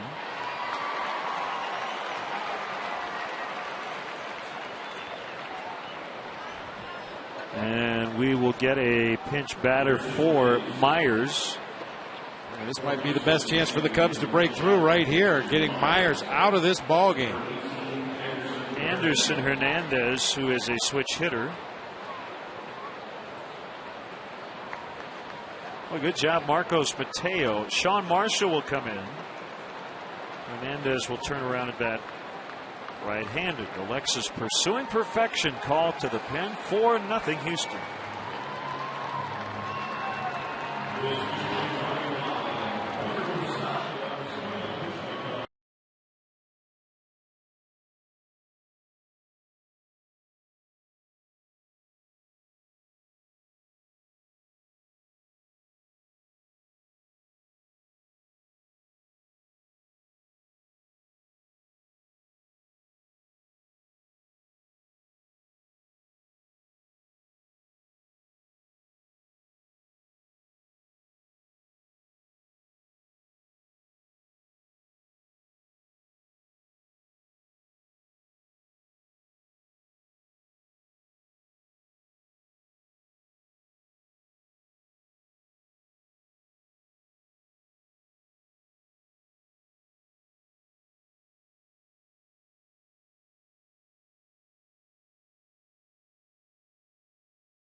Guy's on TV.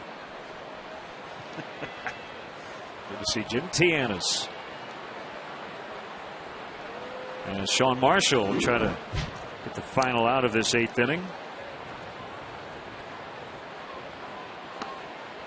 He will only be a 1-out guy tonight. His spot due to lead off the bottom of the 8th. Hernandez, a switch hitter, was going to hit lefty against Mateo. Now bats right-handed against the southpaw Marshall. His manager before the game, Sean, has been very versatile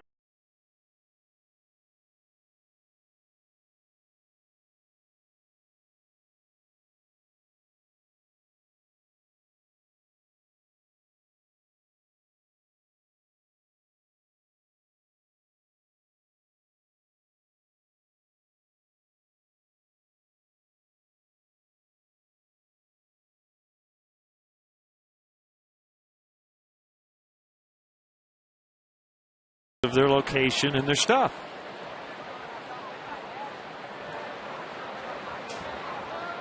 So short outing tonight, hopefully. Ooh. Everybody took a half step toward the dugout. Didn't get the call. 2-2.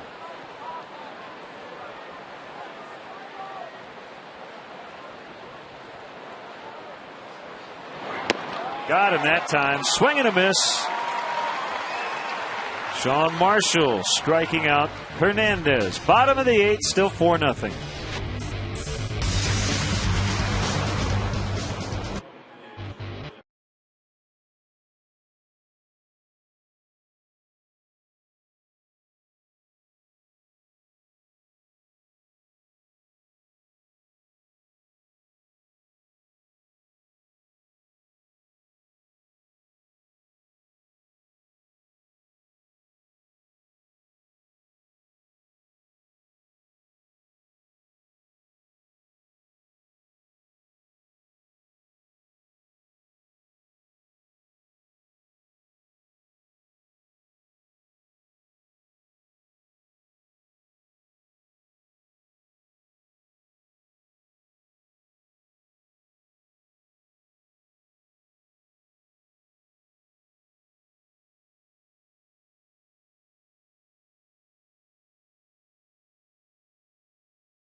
Fred Myers was excellent tonight. 7 shutout innings, 3 hits, a walk, 8 strikeouts. So one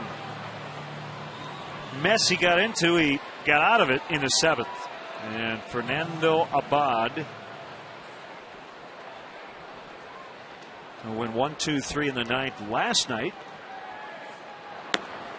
Works the 8th tonight against pinch hitter Jeff Baker. Strike 1. Fastball, a slurve, and a changeup from Abad. And by the way, Abad spelled backwards is Daba.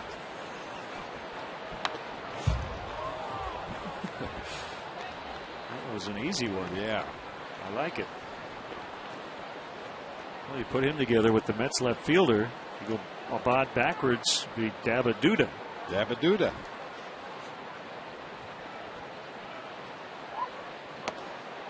Just missed the inside corner.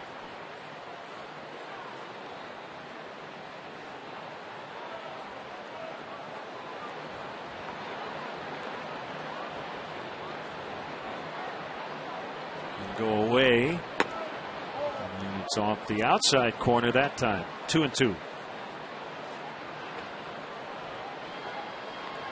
Gary Zito on the mound for the Giants tonight in Arizona. 1-0 San Francisco, bottom 2. On the road, Gary Zito has not won since May 5th. Pence the catch. Baker retired. Sign up for a subscription to Vineline, the official monthly magazine of the Chicago Cubs. Vineline offers exclusive insider coverage and photography all year long. Visit the Vineline blog at Cubs.com for extra content and order today. Padres have won 2 straight over the Dodgers since losing 10 in a row. And they are scoreless just underway in San Diego. Padres leading the Giants by 1 in the West.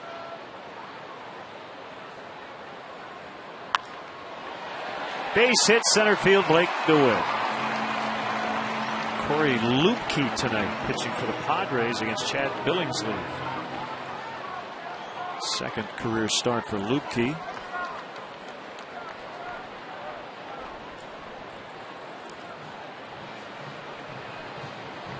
Brad Mills coming out. He wants hard-throwing Matt Lindstrom, who's now in a setup role with Brandon Lyon as their closer. Lexus pursuing perfection. Call to the pen. 1 on, 1 out. 4-0 Houston in the 8th.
Since coming off the DL on September 1st, just a couple of weeks with a lower back strain. Just before that DL stint, he had been removed from the closer's role. And Brandon Lyon has done a nice job in that spot. We'll probably see Lyon in the 9th tonight. And Lindstrom features a fastball in the mid-90s, a hard slider in the mid-80s. He will throw a changeup on very rare occasions, basically a 2-pitch guy. DeWitt at first, 1 out. Here's a pitch to Castro. And that missed, ball 1.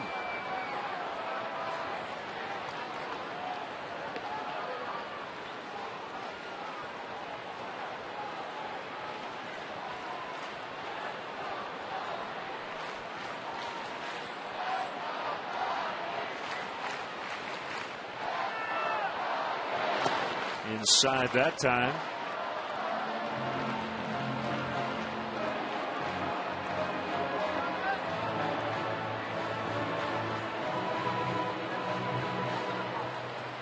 Well, Brett Myers hopefully will not pitch that final series against the Cubs in Houston. Look at that. 0.78 ERA. 2 wins so far. He would qualify for his 3rd win tonight against the Cubs. A lot of strikeouts. Yeah. Wow.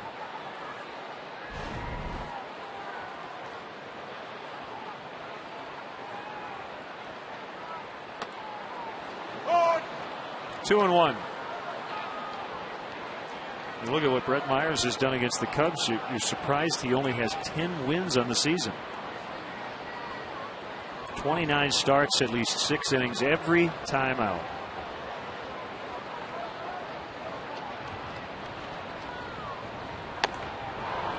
To the high one, 2-2. And Lindstrom with a lot of moving parts out there in his delivery to home plate from the stretch. In a closer ball game, he's a guy you can run on. You can get some guys into scoring position, but trailing by 4 runs here in the 8th inning, Cubs are probably going to play it more conservatively and hope they can string together some base hits here against the right-hander. Really close, 3-2.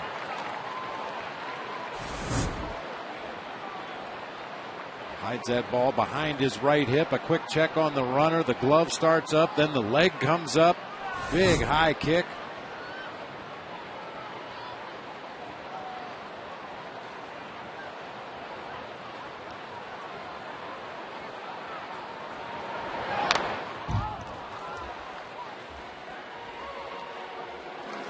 Lindstrom, a former Florida Marlin.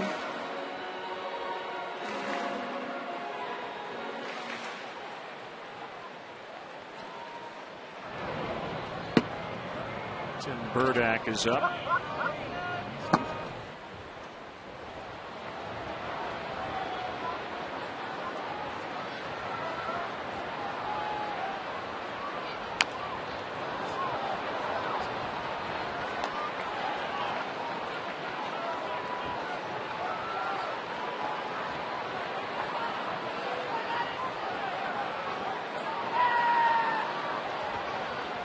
Not many chances for the Cubs tonight. Their best was in the 7th. 1st and 3rd with 1 out. Could not get a run.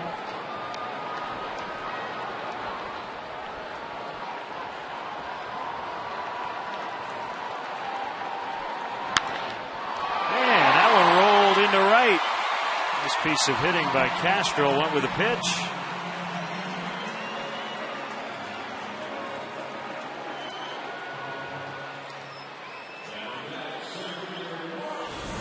It looks so easy. You got that big hole on the right side of the infield. Starlin Castro just stuck his bat out there and poked the ball through that hole.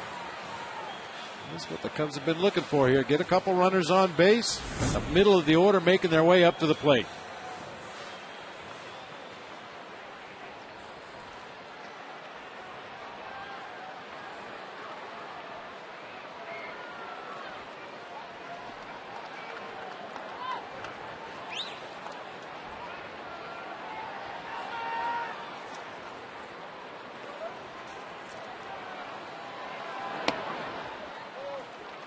Low for ball 1.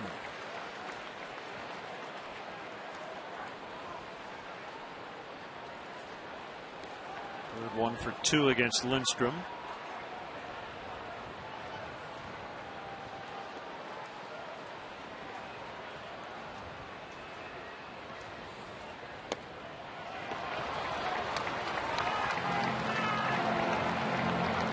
Bird joined by James Russell in the Cubs bullpen.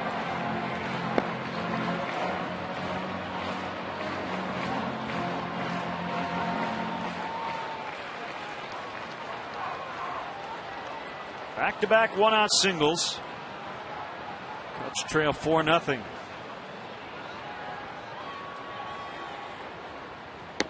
Right down the middle. Now Lindstrom's one of those guys, once again, we were talking about it earlier, the predictable counts, the hitters counts. He's going to challenge with that mid-90s fastball when he falls behind 2-0, 3-1, and most of the time on full count pitches.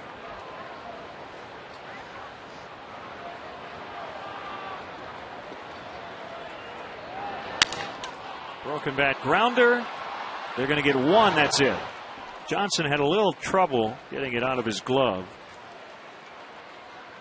1st and 3rd, 2 outs.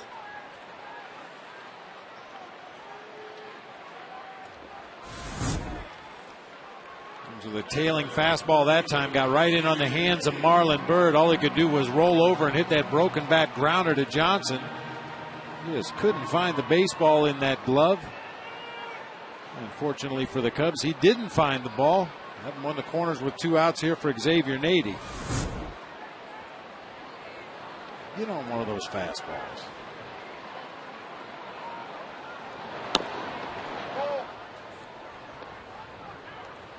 Lindstrom has that fastball that appears to be rising.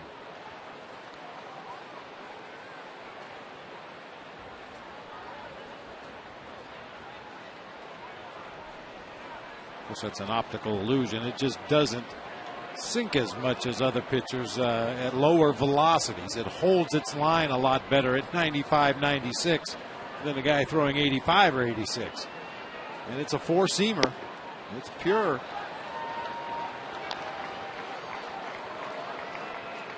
Well, he has fallen behind a lot of hitters in this inning, 2-0. Good challenge fastball coming right here to Xavier Nady.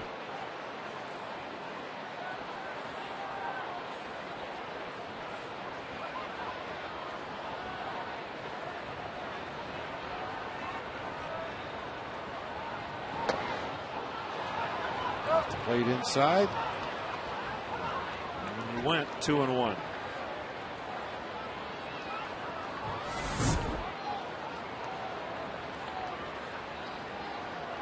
That's part of the problem when you do get into those predictable counts. I'm sitting on a fastball. This is a guy that loves to throw his fastball 2-0. And just enough movement to take it out of the strike zone, and Xavier couldn't check his swing.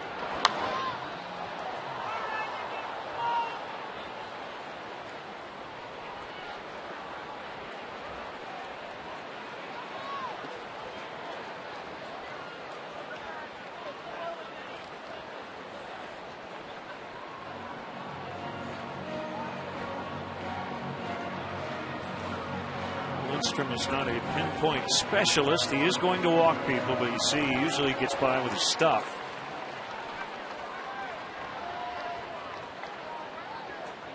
And he's back in at 2-2. Not a very comfortable at bat. And you're facing a guy throwing in the mid to upper 90s.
Presented by Dex. Coming up tonight after Sylvania Cubs post-game live, we'll hear from Jay Cutler as the Bears get ready for Detroit, plus a full Major League recap. Join Mark and Pat for Sports Night, presented by Dex. Tonight after post-game live, only on Comcast Sportsnet. Fans' best friend. Rookie righty Justin Berg is on. Recently back from Iowa. Solid numbers for Berg, with the exception of the base on balls, which was an issue when he was up here at the Major League level earlier this season. When he's in the strike zone, he's got great movement on that sinking fastball, gets a lot of grounders.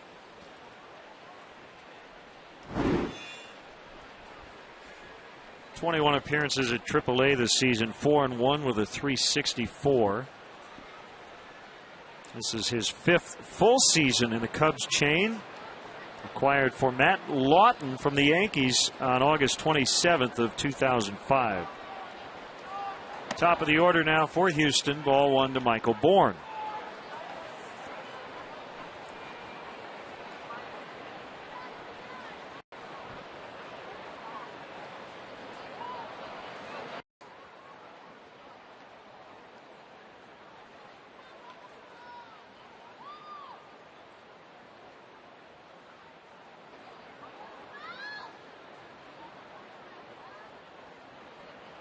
Scales pulled in on the grass at third. Nady about even with a bag at first. 3-0.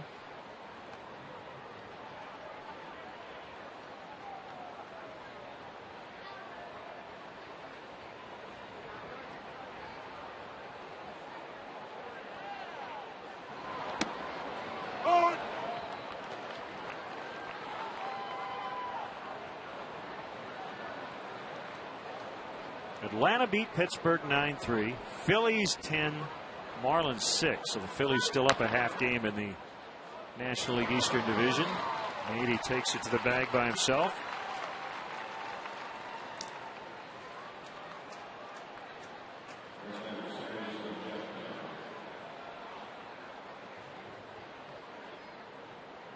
Hey, Cub fans, this season it's easier than ever to find the seats you want or sell tickets to the games you can't make on StubHub, the official fan-to-fan ticket marketplace of the Chicago Cubs. You'll find great seats and great service on StubHub all season, so go to StubHub.com and choose your seats today. Royals rallying in the ninth. 4-3 Twins, but 2 runs off Matt Capps. I'll let you know when that goes final. White Sox lost earlier to Detroit.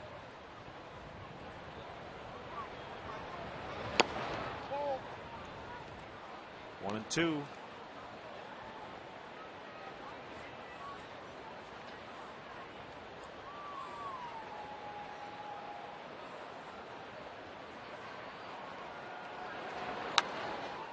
Shank foul.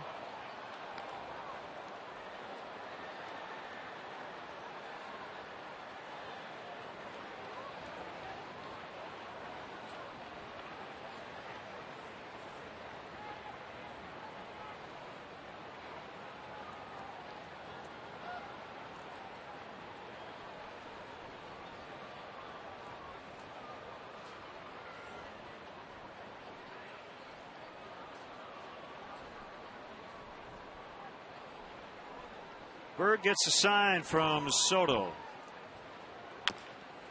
High chopper charged by Bobby Scales.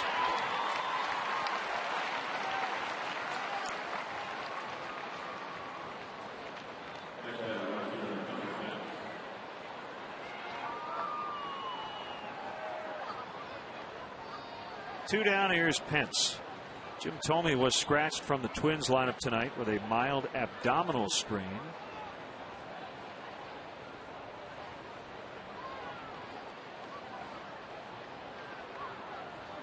I usually get those right after dinner, but they go away by breakfast. Jimmy Rollins left the Phillies game early. Tight right hamstring, day to day. Aren't we all?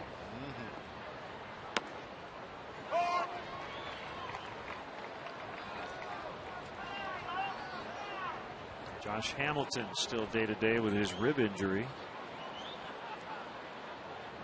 The Rangers are going to be very cautious with Josh Hamilton. They want to make sure he's ready for the final stretch run and into the postseason, assuming the Rangers get there. DeWitt one-hands it. Justin Berg with a 1-2-3 night. The bullpen perfect tonight. Last chance for the Cubs, trailing 4-0.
Hitting for Houston. Jason Bourgeois is going to play left. Carlos Lee is out, and Tim Burdack, a left-hander,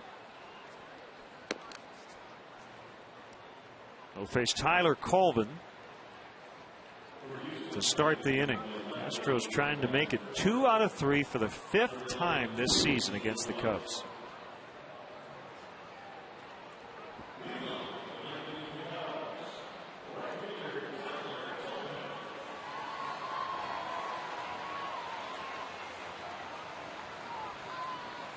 Colvin struck out his first 2 times, doubled in the 7th.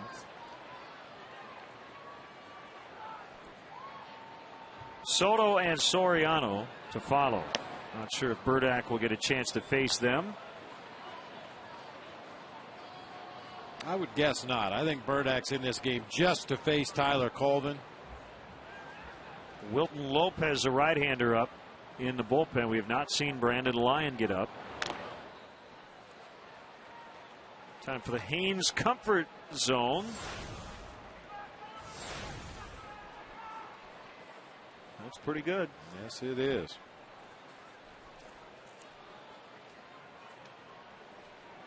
Tim Burdack at one time wore glasses. I'm curious if he had laser surgery or prefers contacts now.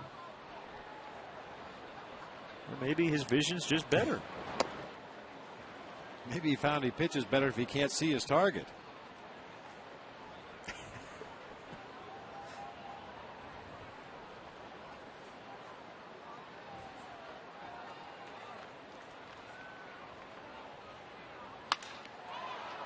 Popped up for Manzella.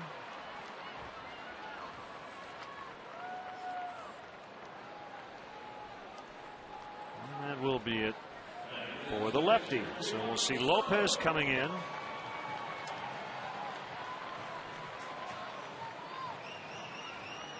You mentioned it last night. Brad Mills has a 10-man bullpen at this point of the season and trying to bring home a victory tonight. He may use all of them if he has to here in the ninth. At this point, Bob, a 5-hit shutout, but Lopez, the 5th Astro pitcher tonight. Lex is called to the pen. We'll be back.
Against Giovanni Soto, strike 1 on a slider.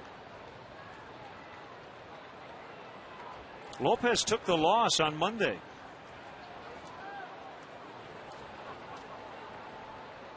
Gave up the game-winning home run to Soto in the 8th. Came on a sinker down in the middle of the plate. One of the hardest hit balls we've seen off the bat of Giovanni Soto in his career. Hit it out onto Waveland Avenue, a no doubter. That sent Lopez to his 2nd loss, but he has 5 wins.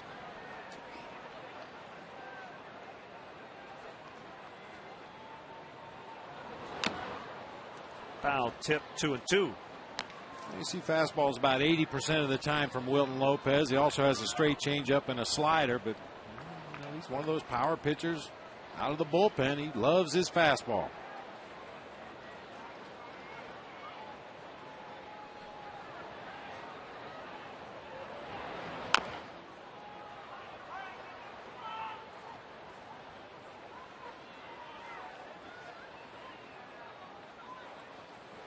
Twins held on 4-3 over Kansas City.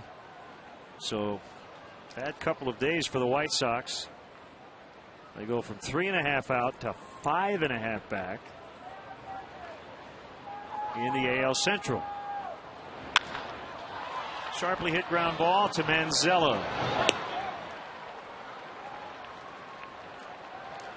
2 away. Last chance now. It's Alfonso Soriano.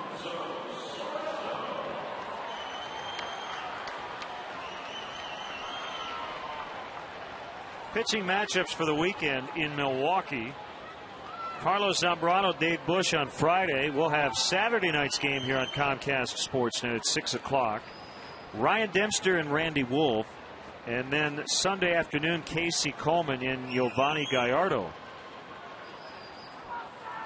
After that, 3 in St. Louis. Off day next Thursday in Florida.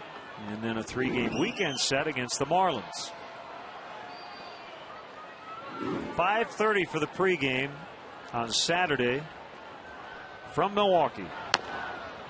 Called strike one. 0-2 the count on Soriano.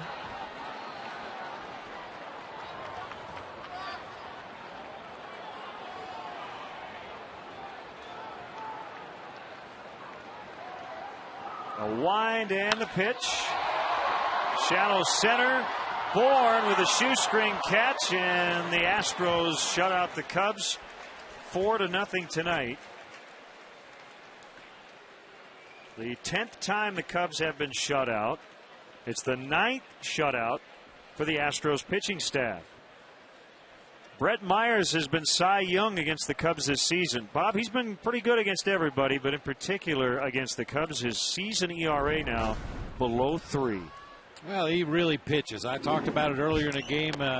His stature out there on the mound, you'd think he's just a power pitcher that aims at the middle of the plate, but he uses all of his pitches. He mixed in his breaking balls the 3rd time through the batting order and really was in command from the very first pitch of this game. So he is our GMC player of the game. Cubs trying to figure out this Astros team. They'll have one more shot to do it. The final series of the regular season in Houston. That'll do it for our game coverage. Stay tuned. Sylvania post-game live from Wrigley Field coming up. The final score tonight, the Astros 4, the Cubs nothing. Again, our next Cubs telecast, 6 o'clock from Milwaukee on Saturday. I'll be joined by Todd Hollinsworth filling in for Bob. Pre-game time, 5:30. In-game scoring provided by ScorePad. And now for Bob and our entire crew, this is Len Casper. Gail and Todd will come up with Sylvania post-game live, but we're going to